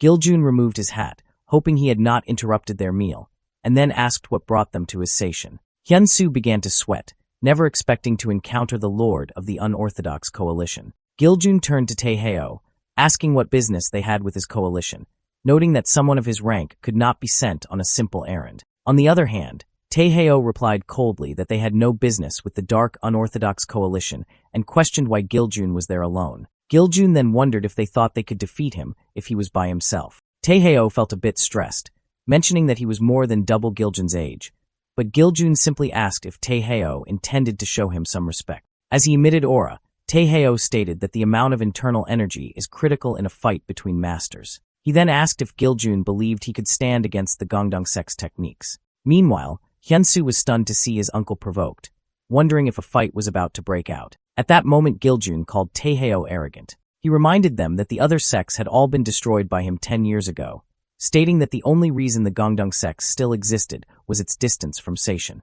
Giljun then left, mentioning that if Taeheo still refused to accept reality, he could visit him for a quick exchange. Hyunsoo immediately tried to calm Taeheo down, but his uncle insisted he could not walk away. Consequently, he stood up, determined to counter Giljun and show him the strength of his martial arts. Now, in the present, Hyunsoo explains that this is how his sect uncle ended up sparring with the lord of the unorthodox coalition. However, to Yeonmyeong this does not seem like a simple spar. Hyunsoo then adds that they were chased afterward, remarking that Giljun was truly terrifying. The duel had continued with both exchanging strikes at such speed that even Hyunsoo could not keep up. Taeheo then landed a powerful attack, but Giljun commented that this could not be his best. Hearing this, Taeheo gritted his teeth and began activating the true power of the demon-suppressing sword technique. Hyunsoo, watching from the ground, thought his uncle had the upper hand, but then he saw Giljun smiling and blocking the attack at the last second. Determined, Taeheo decided to use his ultimate enlightenment. On the other hand, Giljun smiled, finally able to witness the technique at full power. Following a huge explosion, Hyunsu was stunned to see his uncle use the ultimate move. As the smoke cleared, Taeheo announced he had defeated Giljun, but before anyone could celebrate, Giljun emerged from the smoke unharmed. Both Taeheo and Hyunsu froze upon seeing him unscathed. Giljun said he should expect nothing less from one of the 9 great sects, admitting it was a martial art that truly dealt with aura. Hyunsu found it unbelievable to see Giljun survive the technique. Therefore, Taeheo immediately shoved Hyunsu aside as Giljun unleashed his own technique, naming it the Righteous Suppressing Divine Technique. Yeonmyeong wants to confirm whether Giljun really used the Gongdong sect's martial arts, and in response, Hyunsu describes it as a modified version of their technique. Although the energy was of a different kind, it used the same method as the demon-suppressing sword technique's ultimate enlightenment, yet its power had even surpassed the original. If Taeheo hadn't blocked the attack at that moment with his remaining internal energy, Hyunsu wouldn't have survived. After that, our hero slips into deep thought, recalling that Taeheo was a master of transcendence. However, what's more shocking is that Giljun learned and modified the technique merely by witnessing it once, meaning he managed to understand the martial arts of an accomplished master in only a single fight. Afterwards, Hyunsu puts his hands together and tells our boy that he and his sect uncle have come here for a reason. He respectfully requests the support of the Dang clan for their sect in the upcoming Battle of Sects. He then talks about the demonic cult, a cult and armed force based in Shingen. In the past, the demonic cult was powerful enough to take on all 9 great sects and every clan in the martial world at the same time. Even though many things have changed, the reason the righteous sects have never been able to contain them is that the entire cult follows only one person's orders, the demonic cult's leader. As time passed, the situation changed when the cult leader's son, Jung Hyukyeon, emerged. He attracted many personal followers due to his heavenly martial body, and consequently Jung Hyuk left the cult with his followers to create a new group, the Demons of Vast Heavens, so the previous cult wouldn't divide into factions. Hyunsu explains that now is the best chance to strike at the demonic cult, as many skilled warriors have left with Jung Hyuk. However, their main obstacle is the Dark Unorthodox Coalition. If the coalition attacks the Gangdang sect while their warriors are away, it will be a problem. He adds that, after seeing our young lord's power, he trusts him to keep the coalition away from their sect. Therefore, Hyunsu respectfully requests our protagonist's help. Unexpectedly, our hero declines right away, and consequently Hyunsu grows confused. Once again, our boy repeats that he is not interested. Later, Taeheo gets to know that our young lord has declined, and then Hyunsu adds that Yeonmyeong has decided to consult with their clan leader before making a final decision. Hyunsu asks his sect uncle what would happen if Yeonmyeong doesn't agree, and his uncle suggests they wait. After that, Hyunsu points out that the Dang clan seems to be quite different from what they have heard. He explains he has observed the Dang clan up close, and judging by their buildings, the power of the warriors, and the overall atmosphere, it is nothing like the rumors about their collapse. Taeheo believes the Dang clan must have recovered after the fall, but their discussion is interrupted when Gyuhyun arrives to report that Yeonmyeong is waiting for them. Later, Hyunsu and Taeheo are stunned to see Jihai as the current leader of the Dang clan. She welcomes them and says she has heard everything from our young lord. After seeing her, Taeheo can clearly sense she is a master of transcendence. He believes she must be the reason behind the Dang clan's revitalized spirit, and concludes that the Dang clan has finally regained the power it once had. After sitting down, Hyunsu explains that the Gongdong sect is in need of help, and as a part of the Righteous Legion, they want assistance from the Dang clan in the fight against the coalition and demonic forces. After a brief pause, Jihai asks her son if his decision still hasn't changed. When our hero reveals his thoughts remain the same, Hyunsu asks for a reason, adding that if they don't act now, the demonic cult will bring chaos to the world. Our boy explains that while they agree about the demonic cult, the coalition is another matter. He states he has never seen the coalition harming the people of Seishan. Even though they collect fees for offering protection, they have used that money for proper purposes, just like the righteous sects. To put it simply, there is no reason to attack the coalition. Our hero becomes serious as he talks about being part of the Righteous Legion. He explains that when the Dark Unorthodox Coalition defeated the other righteous sects, and when the Demons of Vast Heavens attacked their clan, no one from the righteous sects stepped in to help. He understands that everyone prioritizes their family and sect above all else, but to use the demonic cult as a reason, as if it's the Dang clan's duty to fight, is wrong. He asks if they believe the Dang clan doesn't realize they're only trying to fight the demonic cult because their own sect is next. Hyunsu clenches his fist, admitting internally that Yeonmyeong is right. He thinks that they talk about the greater good, but in the end, they act only when the threat reaches their own sect. Unexpectedly, Taeho apologizes for not being considerate. He admits they were wrong to ask the Dang clan to sacrifice after everything they have been through. However, Taeho still insists on reconsideration and adds that they will also give something in return. Our young lord softens a bit, deciding not to ignore their plea any longer. Hyun-soo puts on a soft smile, suggesting they discuss the number of warriors to send,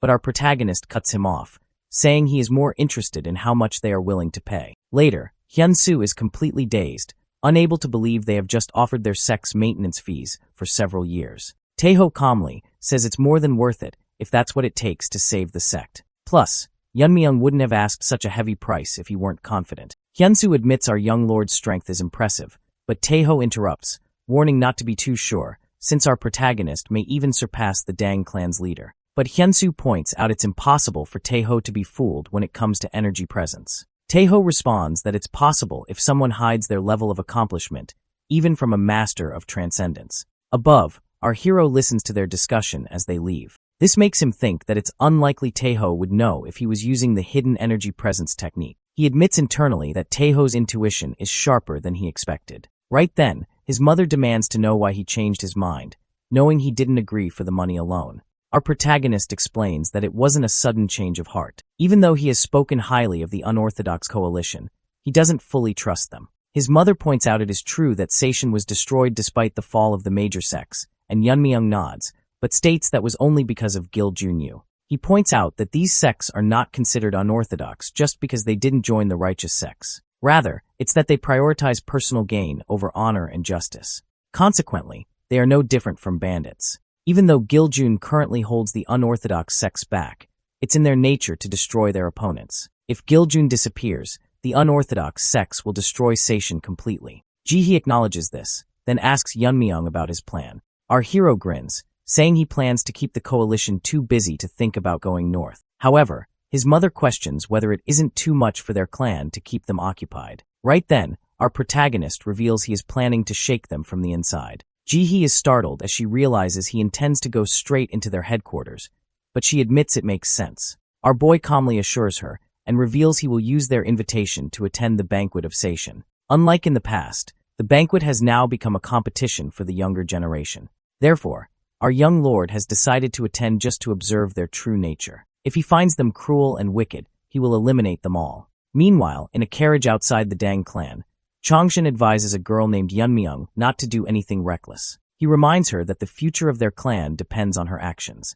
Yeonmyeong chuckles, reassuring her uncle that she will do her best to make Yeonmyeong hers no matter what. Aijong greets Taehyeo, bringing bright medicines meant to aid his recovery. Taehyeo lies in bed as Aijong inquires about his internal injury. In response, Taehyeo happily reveals he is feeling much better and adds that his grandfather's medicine is absolutely wonderful. He admits that when he first heard the medicine combined poison and medicinal herbs, he was hesitant. However, it worked like a charm on his internal wound. Seeing how quickly Taehyeo is recovering, Aijong believes he will return to his sect soon. Aijong smiles warmly, pleased with the progress. Meanwhile, Hyun-soo hears noise outside and curiously asks Aijong about it. Aijong explains it is due to the arrival of the Jaegul clan, who have a long history of friendship with the Dang clan. He notes that is why they even volunteered to help with the clan's air selection process. Now they are interested in installing a defense illusion barrier outside the clan's walls. Hyun-soo is dazed, knowing how close the two clans are,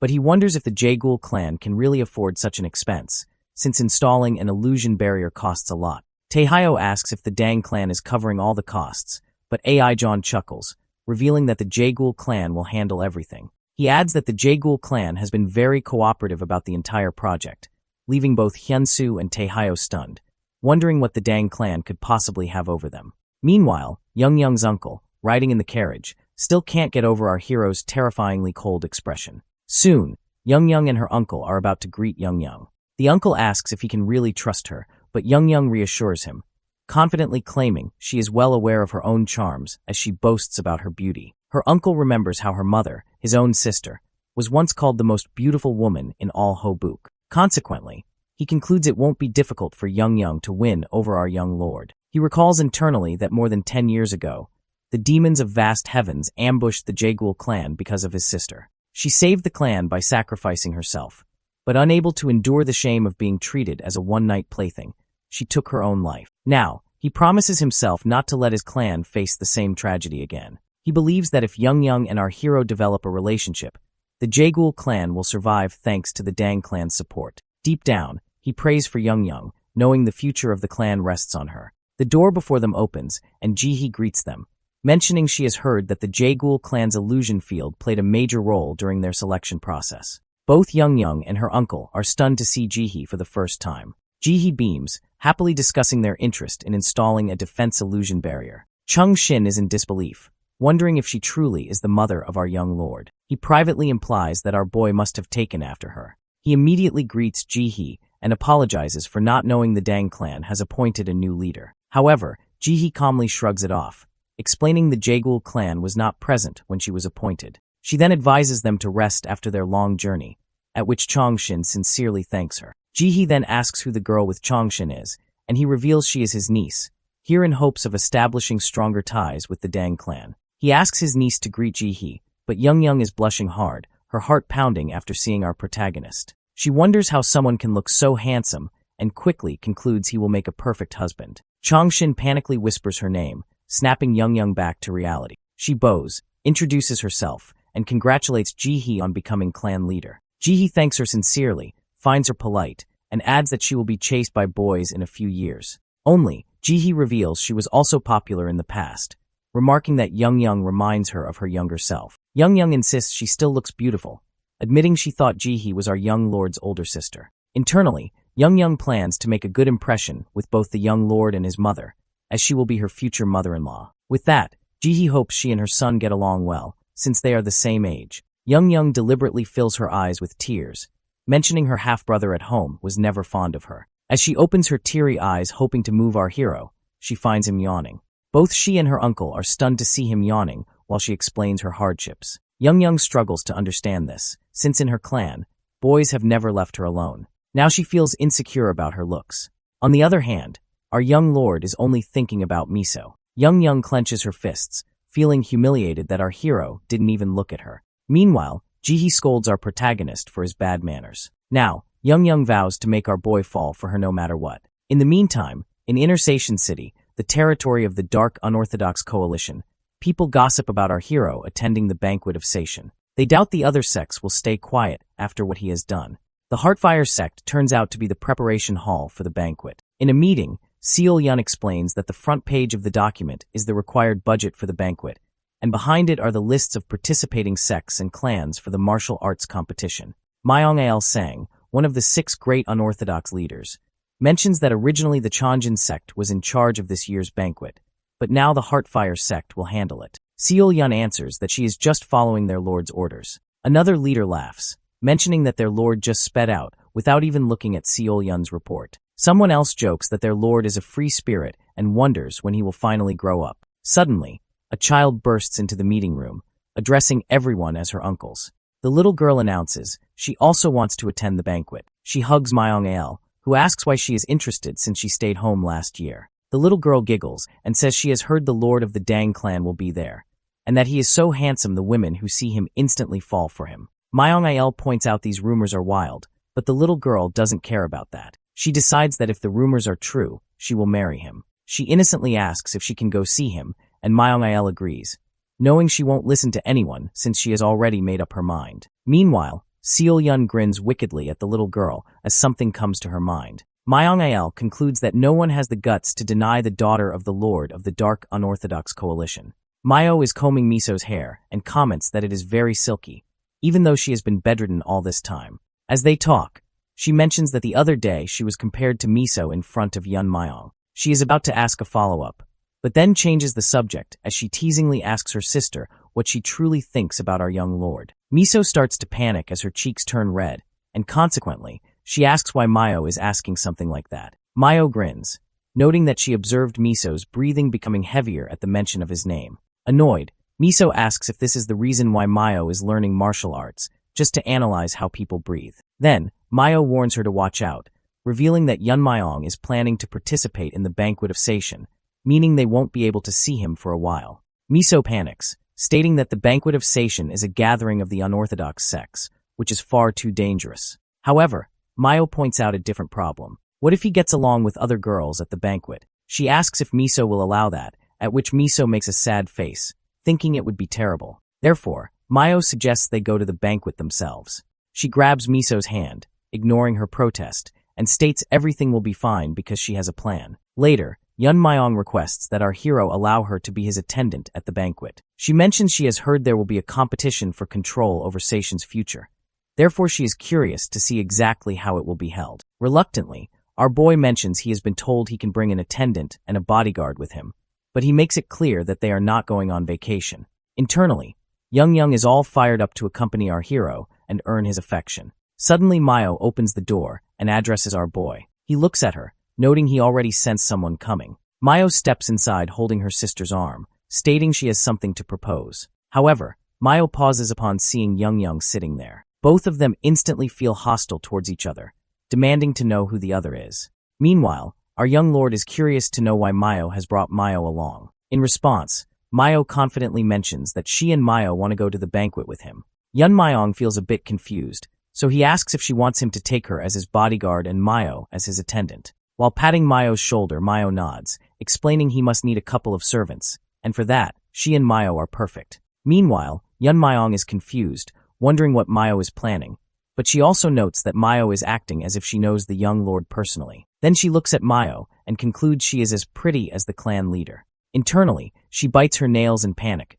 believing her plans will be ruined if our hero takes that girl with him. Surprisingly, our boy states he can take Mayo as his bodyguard, but he cannot take Mayo because he has already promised the position of attendant to someone else. Mayo fumes, stating she will not come if he doesn't take Mayo as well, while Yun Myong starts blushing, wondering if he is talking about her. Our hero calmly tells Mayo that if she is not willing to go, then he will find another bodyguard. Mayo's eyes fill with tears. At first, she says it is all right, but as her tears grow, she admits she isn't fine at all, yet still insists it is okay. Since our young lord has said he doesn't need her, she believes they shouldn't get upset. Right then, Mayo glares at Yun Myong coldly and demands that he see her outside. Outside, Mayo admits our hero is incredible. He has skills, judgment, and decisiveness, but she simply cannot understand why he is so dense when it comes to women. She grits her teeth, believing he is not grateful for the help she is offering him. She asks why he can't accept Mayo, reminding him she has given him a perfect chance to build a relationship, yet he is throwing it away. But to her surprise, our protagonist explains it is too dangerous at the banquet, as they cannot predict what will happen when the younger generations of the unorthodox sects collide. He worries about what might happen to Mayo while he and Mayo are preoccupied, questioning who will take responsibility if she is hurt. He reminds Mayo that the banquet is in the territory of the Dark Unorthodox Coalition, and points out that Mayo is still recovering, hence it would be too much for her to handle. Finally, Mayo reluctantly agrees, stating she will go with him. Yun Myong grows confused because she previously decided not to go without Mayo, but then Mayo yells at him, revealing she simply cannot leave him alone with that seductive woman. Later in the evening, Changshin is dozing off while holding a document. Our hero appears out of nowhere, catching him napping on the job. Changshin freaks out, explaining he has finished casting the illusion barrier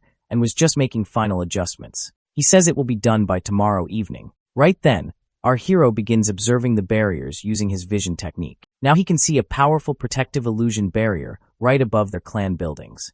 Changshin explains that from the Hall of Dark Poison to the Executive Council, the barriers have been installed around the most important structures. Recalling how Yun Myong told him to finish within a week, Changshin nervously mentions he has met the deadline and hopes it is to his satisfaction. Our boy pats his shoulder, stating he trusts him to finish the rest as planned. Changshin makes a tearful face, as he was expecting a thank you. Still, he nods in acknowledgement. Afterward, our young lord smiles warmly, thinking that now he can go to the banquet without worry, as the clan will be protected. Now he notes he needs to take care of one more thing. Therefore he summons the fourth elder, Jiriangdang, who appears right in front of him. He admits he was surprised to be summoned for a private conversation. Then, our hero mentions that Jiriang was made an elder due to his excellent swordsmanship, and since our boy has decided to master the sword, he wants to have a talk. Recalling the heir selection process, the fourth elder reveals he has never achieved the flow of the sword Yun Myong used that day, confessing he is still in awe of the difference in their abilities. Then, our boy bluntly points out that at Jiriang's current level, he wouldn't last a single move. This is the reason why he has summoned him, to give him tips. However, he will teach him in exchange for something. Our boy demands that Jiriang submit to him in the future. He guarantees the fourth elder will never get an opportunity like this again. Now he wants to know, will Jiriang switch his loyalty? Hyun Seo thanks the Dang clan for their kindness as he and Tae Hyo prepare to leave. On behalf of the Gongdong sect, Hyun Seo sincerely thanks them for joining their quest. Following this, Tae Hyo thanks the clan for helping heal his internal injuries and adds that he will be available whenever the Dang clan needs him. Jihai warmly accepts their gratitude and offers some of her soldiers and elders to assist with the extermination of the demonic cult. Tae Hyo states they will never forget this generosity and then shakes hands with Jihai, announcing they will send the payment the moment they return home. After that, Tae Hyo reaches out to Yun Myong to thank him for saving them before they could become as good as Carrion. As they shake hands, Tae Hyo remarks that it won't be long before our young lord surpasses him. Suddenly, he senses a massive amount of internal energy emanating from our boy, which makes him flinch. Hyun Seo freaks out, observing that his sect uncle does not look well, but Tae Hyo shrugs it off and lies, claiming he is just feeling sad about their departure. However, as they head back, Tae Hyo notes internally that it was not just his imagination. He wonders how the boy's power could be so impressive. Consequently, he realizes that Jihai is not the sole reason behind the Dang clan's restoration. It is all due to our young lord. Meanwhile, Jihai instructs her soldiers to repay a favor twice but seek revenge tenfold. She declares that according to Dang clan law, they hold loyalty in high regard. Now that they have joined hands with the Gangdong sect, their destinies have become one. All the soldiers, including several elders, acknowledge her orders in unison. With that, Jihai wishes them luck. Later, Aijun delivers the poison that burns intestines to our hero, who admits he is always grateful for his help. However, Lee-jun is curious as to why he always requests the same poison when they have so many to choose from. Yun Myung smirks, mentioning he has simply become completely familiar with this one and finds nothing else quite like it. He then waves to Lee-jun as he prepares to leave, while Lee-jun smiles warmly and reminds him to come back alive. As our hero departs, the white snake emerges and asks a strange question if he is sure he is not of age. Yun Myung asks why it is asking such a thing, to which the white snake replies that it doesn't understand how he is able to use such advanced martial arts at his years. It states it would only believe him if he were an old master who had spent decades refining his skills. Still, it believes he is not yet near the level of the shadowless visitor, even though it points out that the sword flow our hero used to defeat the fourth elder was several levels higher than the swordsman its former master fought. Our boy gets a bit annoyed, pointing out that the Lord of the Coalition is a master who can learn a technique just by seeing it, and therefore, he himself cannot afford to be anything less than a prodigy. He believes the snake's questions are useless, however. The snake still feels something is strange. After a moment, our hero arrives at the entrance where the others are waiting. Mirio waves at him, asking why he is so late, so Yun Myung explains he was picking up poison from Lee-jun. He then asks about the man standing in the middle, who bows and greets our young lord. He introduces himself as Gil-young, their escort to the city center. Before our young lord can thank him, Ji-hee appears and asks if he is about to leave. Everyone greets the clan leader immediately, but Ji-hee tells them to dispense with the formalities. Ji-hee acknowledges that something big is happening, but states she will support her son no matter what path he chooses, hoping he doesn't overdo it. Yun Myung respectfully reassures her, stating he is taken after his mother. Ji-hee chuckles, jokingly mentioning he is the proud son of the poisonous phoenix after all. Then, she entrusts the security of her son to his companions and warmly wishes them farewell. Eventually, the group arrives at Seishin Hyunyoung. Mirio comments that everything feels very lively, noting it wasn't like this the last time she visited. Yun Myung asks if she has been here before, and she proudly reveals she visited a few times when her father was the head of the merchant guild. She mentions his guild was once one of the biggest in Seishin, but it has since shrunk due to the unorthodox sects. Our hero mentions he remembers her father telling him this. Internally, our boy believes that if their clan continues to grow, they must establish a merchant guild of their own, as they cannot rely on embezzled funds or the remedy hall's profits forever. Therefore, he instructs Mirio to visit him with her father once this is over, as he plans to help him become the head of a merchant guild once again. Mirio can't believe it and yells at him, warning him not to take it back later. Meanwhile, a merchant sits hopelessly nearby because no customers have visited. He wishes for someone to stop by who has a keen interest in swords. Surprisingly, our hero's team arrives at his shop. Yeomyung asks if the place is open, stating he wants to look at the blades. The merchant notices their peculiar outfits and warmly welcomes them inside, casually claiming his swords are among the finest in the city. Mirio curiously asks why our boy needs a sword, to which he reveals he simply thought having a weapon would be beneficial. While observing a sword closely, our hero can tell the shopkeeper wasn't lying, as the blade possesses great quality and a sharp aura. He tells the merchant the swords are excellent, and when the shopkeeper inquires if he is familiar with weaponry, our hero claims he is, though a little bit only. He then remarks that while the sword may look plain, the aura is sharp, proof of how carefully it was forged. The merchant is amazed that he can tell so much from a single glance. Consequently, our hero decides to buy the sword, but the merchant suddenly runs off, requesting that he wait for a moment.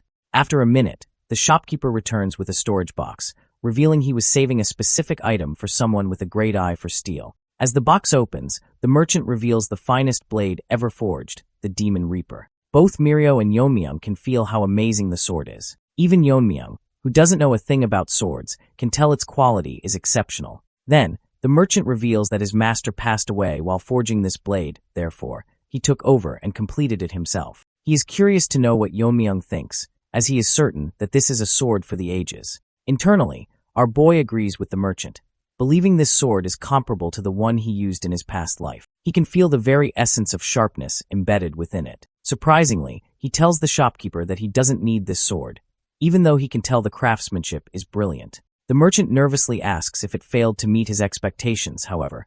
Our hero mentions it is quite the opposite. He tells the shopkeeper to be proud of what he has made, but explains that is precisely why he cannot accept it. Although deep down he notes that walking around with such a weapon would draw too much attention, he simply claims he is fine with a regular sword. He tells the shopkeeper he will inspect the blade he selected earlier, and though the shopkeeper sighs, he decides to meet the demand. Suddenly, a group arrives at the shop, causing the shopkeeper to panic as he realizes it is young Lord Yun. Yun, in a rage, reminds the merchant that he asked for the finest sword available. It turns out he is the heir of the Hyeonyang Gate, Seo Kyong Yun, who assumes the shopkeeper has dared to hide that blade from him. He never thought a mere blacksmith would treat him that way, so the blacksmith frantically tries to explain he has it all wrong.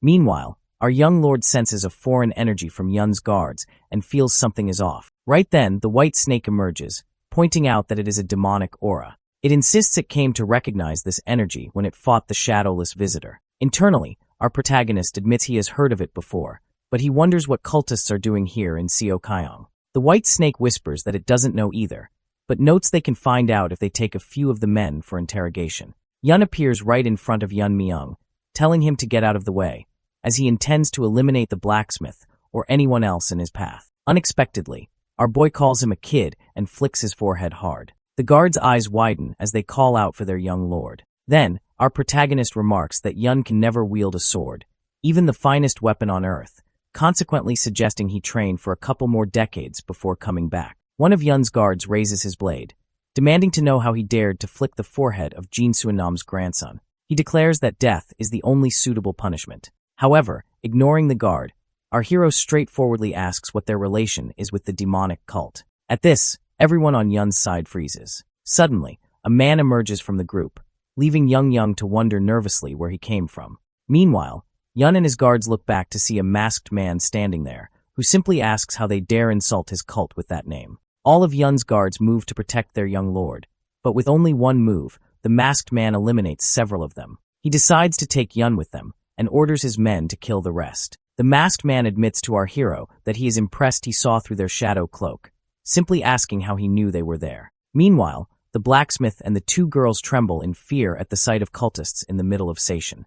Surprisingly, our young lord mentions it is impossible not to notice them when demonic cultists stink pretty bad. He mocks the masked man, suggesting he should hide his ugly face if he wishes to hide his identity. Mirio finally yells at our boy, asking if he is really trying to provoke such a dangerous man. The masked guy then asks if the slaughter of the guards wasn't enough to frighten him, but our hero smirks, saying the cultists should be the ones who are afraid. He then borrows a sword from the blacksmith, calling the cultist group just as ugly as the guards they just killed. The masked cultist leader fumes and orders his men to take Yun away while he deals with Yeonmyeong.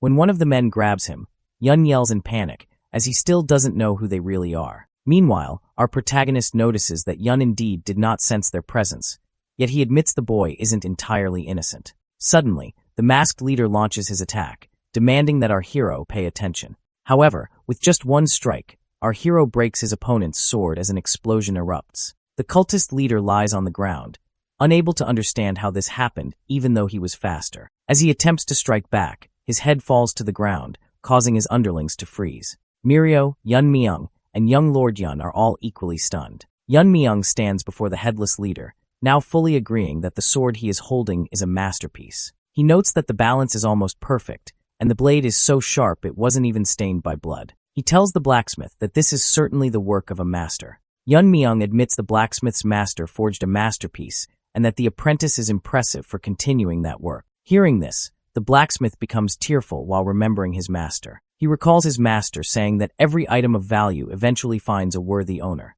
Now in the present, the blacksmith admits he has found the true owner of the Demon Reaper. Meanwhile, our hero is busy dealing with the remaining cultists as they all charge at him simultaneously. However, our protagonist effortlessly strikes them all down with the Demon Reaper. Seeing this, Yun is terrified, and the blacksmith is left in awe. The girls are just as stunned, with Mirio revealing she isn't even surprised anymore. She simply wonders when our young lord learned how to use a sword. In a building, a man walks through a corridor, thinking that everything is going exactly as planned. That green-haired man notes that even the unorthodox coalition cannot figure out that he is from the cult's bloodline. In reality, that man is Ujung Yun, the second son and the son-in-law of the Hyunyang Gate's leader Jinsun Nam. He recalls that his son, Seo Chaeyoung, is a natural-born martial artist, as any member of the Yun clan should be. He is not saying this simply because he is his father. Rather, it is a fact that people of Seo Chaeyoung's age cannot even be compared to him. He clenches his fist, thinking that if Seo Chaeyoung shows off his martial arts in the upcoming banquet and secures a place in the unorthodox coalition, it will be the first step toward weakening their power. By the time they realize something is wrong, a demonic path will have arrived in Seishan. Suddenly, a masked, injured man rushes in, yelling for Seo Yun. Ujung immediately recognizes him as a member of the Thousand Moons unit escorting Seo Chaeyoung. The man informs him that their young lord has been attacked by a masked assailant. Meanwhile, Yun Myung is busy eliminating all the masked men. As the shop fills with dead bodies, Mirio wonders aloud who will clean up the mess, adding that if Miso were here, she would have passed out. He then points out that one of the men ran away earlier and might return with reinforcements. However, our hero reveals that he let him go on purpose. He points his sword towards Seo Chaeyoung and notes that this man doesn't even know he is connected to the demon cult. He implies there must be someone who hired these men to protect him. Seo Chaeyoung yells in protest, claiming he doesn't even know who those men are. Yet our young lord presses his blade against his neck, making him cry in panic. Our boy then reveals he will find out the truth soon from those who are approaching now. Suddenly, someone outside yells loudly for our hero to come out. Outside the shop, Ujung has arrived with his forces, shouting that he knows our hero has taken the young master hostage. He demands that they release him and surrender, promising to spare their lives. Otherwise, Ujung yells furiously that he will feed them to monsters. Next, our hero steps outside, declaring that they are ready and asking what Ujung can possibly do while he holds Seo Chaeyoung. Meanwhile, Mirio, Yong, and the blacksmith peek out from the shop, wondering who the real villain is in this situation. Mirio grits her teeth as she observes the high number of enemies, which makes her wonder what Yong is thinking. Ujung yells at our young lord again, telling him he doesn't know who he is dealing with. In response, our hero immediately says the demon cult. He adds that he can sense the evil energy coming from them, which is demonic energy. He asks if Ujung has hidden his identity to ruin Seo Chaeyoung, noting that while he isn't sure if the unorthodox coalition is aware of this, they certainly won't let it slide once they find out. Ujung is stunned that our protagonist recognized the hidden demonic energy with just one glance. He also notes that our hero stands unscathed, even though the Heavenly Moon Brigade should have already eliminated him. Concluding that our protagonist is dangerous, he orders the brigade to use their reverse blood demonic technique. Hearing this, Mirio recognizes it as the same technique the Lord of the Demons of the Vast Heavens used against the Dang clan in the past. As the masked soldiers unleash the technique, our hero asks Ujung if he is related to Jung Hyuk. However, Ujung questions if that is truly what he wants to ask before he dies. While moving the sword away from Seo Chaeyoung, Yun Myung reveals he has no personal grudge against Ujung, but notes that Ujung's family destroyed his own. Ujung mockingly laughs, shouting that there is no family his brother did not destroy. He starts guessing the Jigul family, the Moyang family, and points out that since they are in Seishan, it must be the Dang family. He confidently demands to know where our hero is from, vowing to destroy his family after eliminating him. Meanwhile, Mirio and Yun Myung start to get chills. As Mirio begins to move, Yun Myung grabs her, stating that while they might die if they interfere, They must trust our young lord at this moment. Ujung yells at his soldiers to eliminate him, while the white snake emerges to ask our hero about his plan. As he raises his blade, our boy asks if the snake really needs to ask, as he simply intends to strike them down. With one move, eliminate, our boy strikes down all the soldiers at once. Ujung, the blacksmith, and the girls are all left speechless by what they just witnessed. Ujung cannot process it, recalling that 70 warriors used the reverse blood demonic technique. Therefore he believes even a master at the peak realm couldn't be this strong. This feels exactly like when Ujung was in the cult. He recalls that the left and right guardians were heavily injured at the end of the heir's initiation ceremony, where the winner was Jung Yuk Yun. Now in the present, Ujung admits internally that his brother's power overwhelmed the guardians at their peak. He hasn't felt that kind of power since that day, but he is sensing it now from Yun Myung. Now knowing this fight is lost, Ujung kneels and begs our hero to spare his life. Deep down, he wants to save his son, so he announces he will give up his own life in exchange for Seachung's. He insists his son is an ordinary kid who is unaware of the involvement. However, our boy coldly asks if it is normal in the demonic cult to try to eliminate a blacksmith just for not offering a sword. Suddenly Seachung starts cursing our hero, and consequently our boy instantly strikes him down. Seeing his son's head fall, Ujung is filled with rage. Meanwhile, our hero mentions that this is exactly how the families of the people they killed felt. Our protagonist doesn't feel any pity for Ujung, coldly stating that he doesn't even want to spar with anyone from the demons of vast heavens. In a heavy rage, Ujung starts screaming, however, ignoring the noise, our boy strikes him down for good. Later, Yun Myung feels confused when the blacksmith offers him the demon reaper for free. The blacksmith states he would have died without him,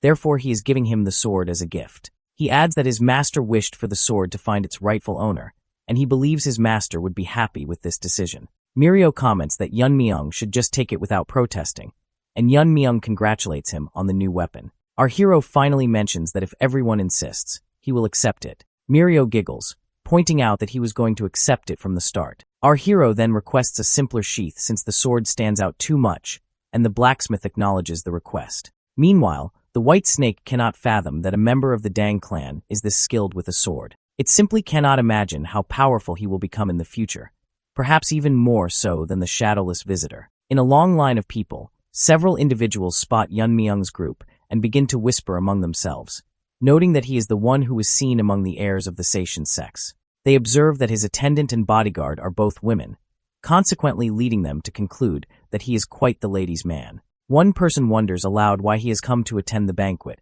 while another mentions that they can already imagine what his martial arts skills must be like. Furthermore, as they notice some ladies casting glances at him, someone else remarks that they have already lost before even starting. Internally, they admit they have never seen a boy as handsome as Yun Myung in all their years. At the entrance, clerks approach Yun Myung and ask about his identity. Our hero responds confidently, declaring that he is the heir of the Dang clan of Saitian. Inside the Heartfire sect, Seol Yun receives word that the young lord of the Dang clan has finally arrived. Her informer, prostrating before her, reports that our protagonist registered early in the morning and went directly to his lodging. Seol Yun grits her teeth, thinking that Yun Myung should rest for now, since she has plans to eliminate him later to avenge her brother Mag. Her thoughts then drift back to her past, recalling the time she was holding a book in Fear in the Woods, in whom Mag was the one who saved her from bandits. As a concubine of a high-ranking official, Seol Yun had not needed to worry about food, but she was nothing more than a plaything for that man, who died suddenly one day. Knowing he was a passionate collector of martial arts tomes, she managed to get her hands on one and ran away, hoping to start a new life. On that same day, she encountered In Hu.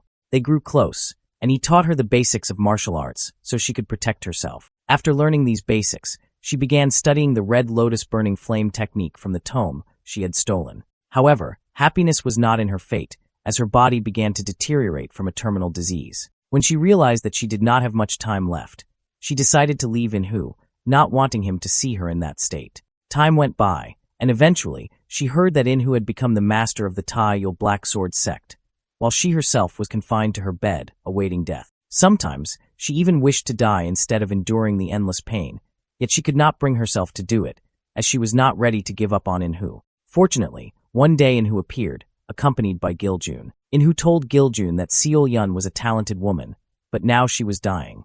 Giljun explained that she had practiced a Yang-style martial art with a woman's body, and since spirit and logic are opposing forces, the natural consequence was death. He instructed her to recite the passages of the martial arts she had practiced. Seol-yun began reciting, finishing in less than 10 minutes. Afterward, Giljun developed a technique that allowed her to use the red lotus burning flame technique with a woman's body, naming it the Neo-Red Lotus Burning Flame technique. Later, in gratitude for saving her life, Seol-yun created the Heartfire sect and joined the coalition. She thought this might allow her to rekindle the old flame between herself and Inhu. However, to her surprise, Inhu revealed that he had only sought her out because of her talent. He had already grown away from her more than she realized. Yet she knew she had no right to blame him because she had been the first to leave, but at the same time, she did not want to waste the second chance she had been given. Before long, she received news of the Taiyul Black Sword sect's destruction, and on that day, she swore to herself that she would take revenge on the heir of the Dang clan. Now, in the present, Seol-yun grits her teeth again, realizing that she would love nothing more than to eliminate Yeonmyeong at this instant. But she knows that he has already reached the first level of transcendence. She is aware that not even her Red Lotus Burning Flame technique would be enough to defeat him. Because of this, she has prepared something special for the banquet, something even our boy will not be able to avoid. Elsewhere, Yeonmyeong is meditating. His white snake has tried to interrupt him for the past 2 hours, but he has not moved at all. The snake wonders how he could be so focused at such a young age, suspecting that maybe he is actually an old man returned to his youth. Inside his mind, our protagonist is sparring with a warrior, and after exchanging several attacks, he uses the technique called Annihilation. However, his opponent is completely unscratched. At this, our young lord wonders if it is impossible to fully use Annihilate with the Azure Pool of Poison Lust technique. He remembers having managed to eliminate 70 at once that day, but even that was only half its power. If the technique were at its original strength, then the energy control technique he used in his previous life, known as the Formidable Force technique, would be required.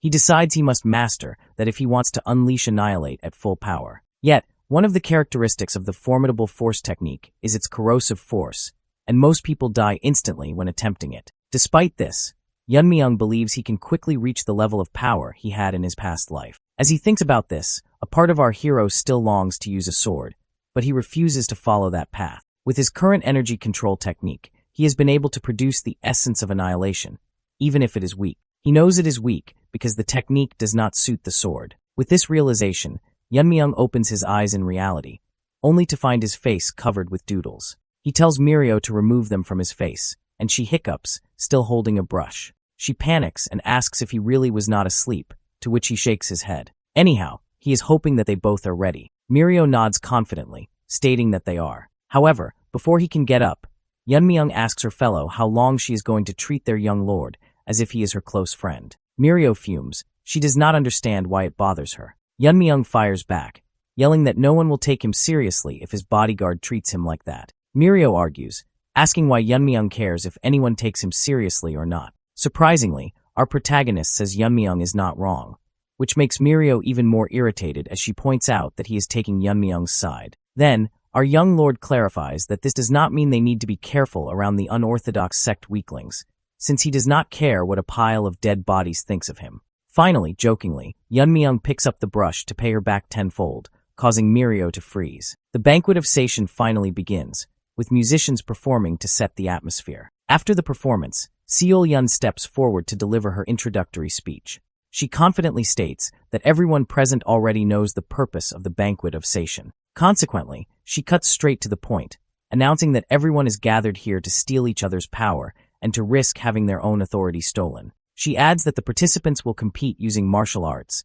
and as per tradition, fights to the death are permitted. Every participant must write down their wish as their stake and sign the document. Therefore, in the end, the victor will take everything. The winner will hold authority for 5 years, and should any dissent arise, as the leader of the Heartfire sect, she will notarize their victory. She warns that anyone breaking the rules will be considered a traitor against the coalition itself and punished accordingly. After making the rules clear, Seol-yun gestures toward the distinguished individuals attending this year's banquet. Among them is Master Myung-il-sang, also known as the Sword of the Nine Illusions. The participants immediately recognize him as one of the 6 great unorthodox leaders, and one even says it was his dream as a swordsman to meet him at least once. Meanwhile, Myung smirks to himself, admitting that Yeonmyeong is making him blush, since our young lord has already reached the first level of transcendence. He playfully mutters that he has come with Yunhui, the daughter of their lord, which has him anticipating some impressive martial arts displays today. Seol Yun then announces that Myung will oversee any fights to the death, stating that anyone wishing to engage in such a match must get his permission.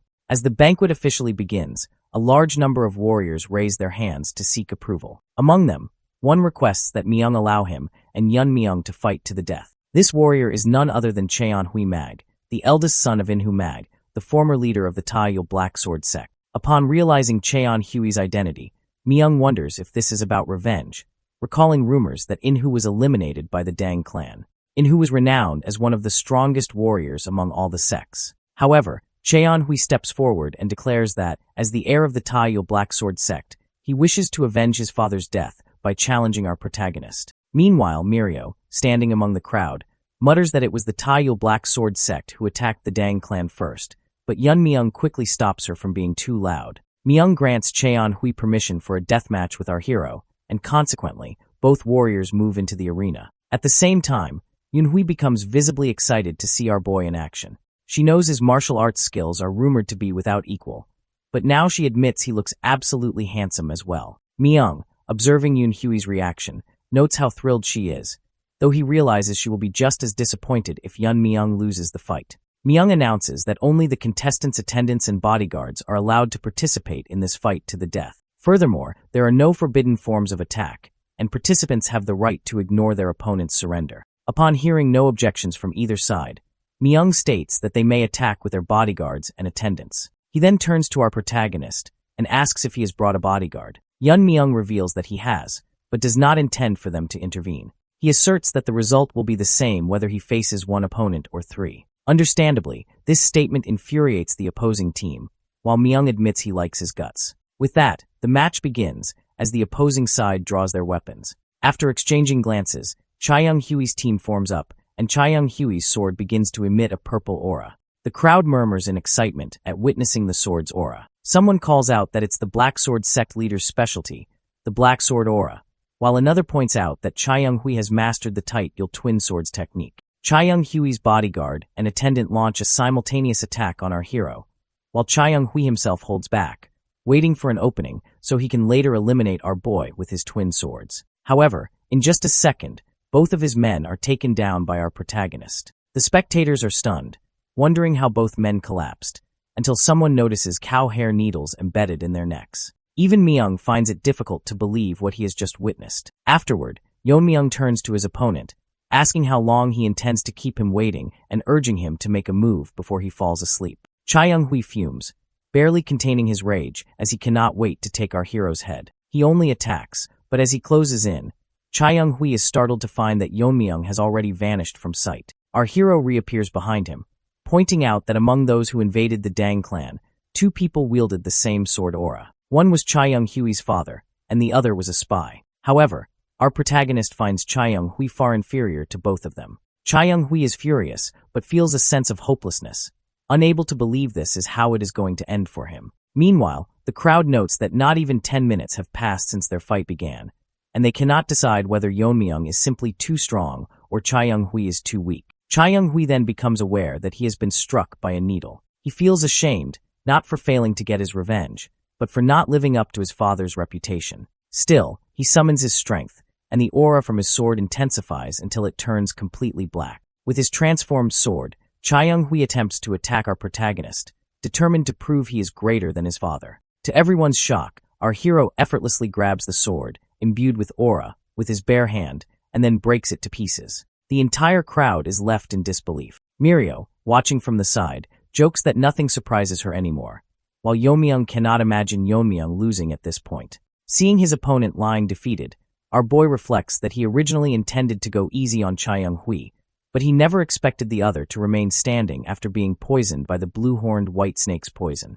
In the midst of the astonished crowd, Mirio exclaims that he never thought he would witness the black catching hand technique here. He explains that, according to rumors, the Dang clan wears gloves or toughens their hands to handle sharp hidden weapons, but what he saw was our protagonist stopping a sword aura blade with his bare hands. Internally, Yeon Myung knows it is all thanks to the aura body armor, dragon scale, but he has no intention of revealing that, so he simply shrugs it off. Myung then announces that both he and the Heart Fire sect confirm Yeon Myung's victory, so now it is up to him to decide whether to continue or stop. Our hero chooses to continue, but requests permission to challenge everyone present at once. The crowd is left speechless, while Seolhyun grows furious. Yeomyung adds that regardless, the end result will be the same either way. Now every warrior in the arena is growing furious at Yeomyung.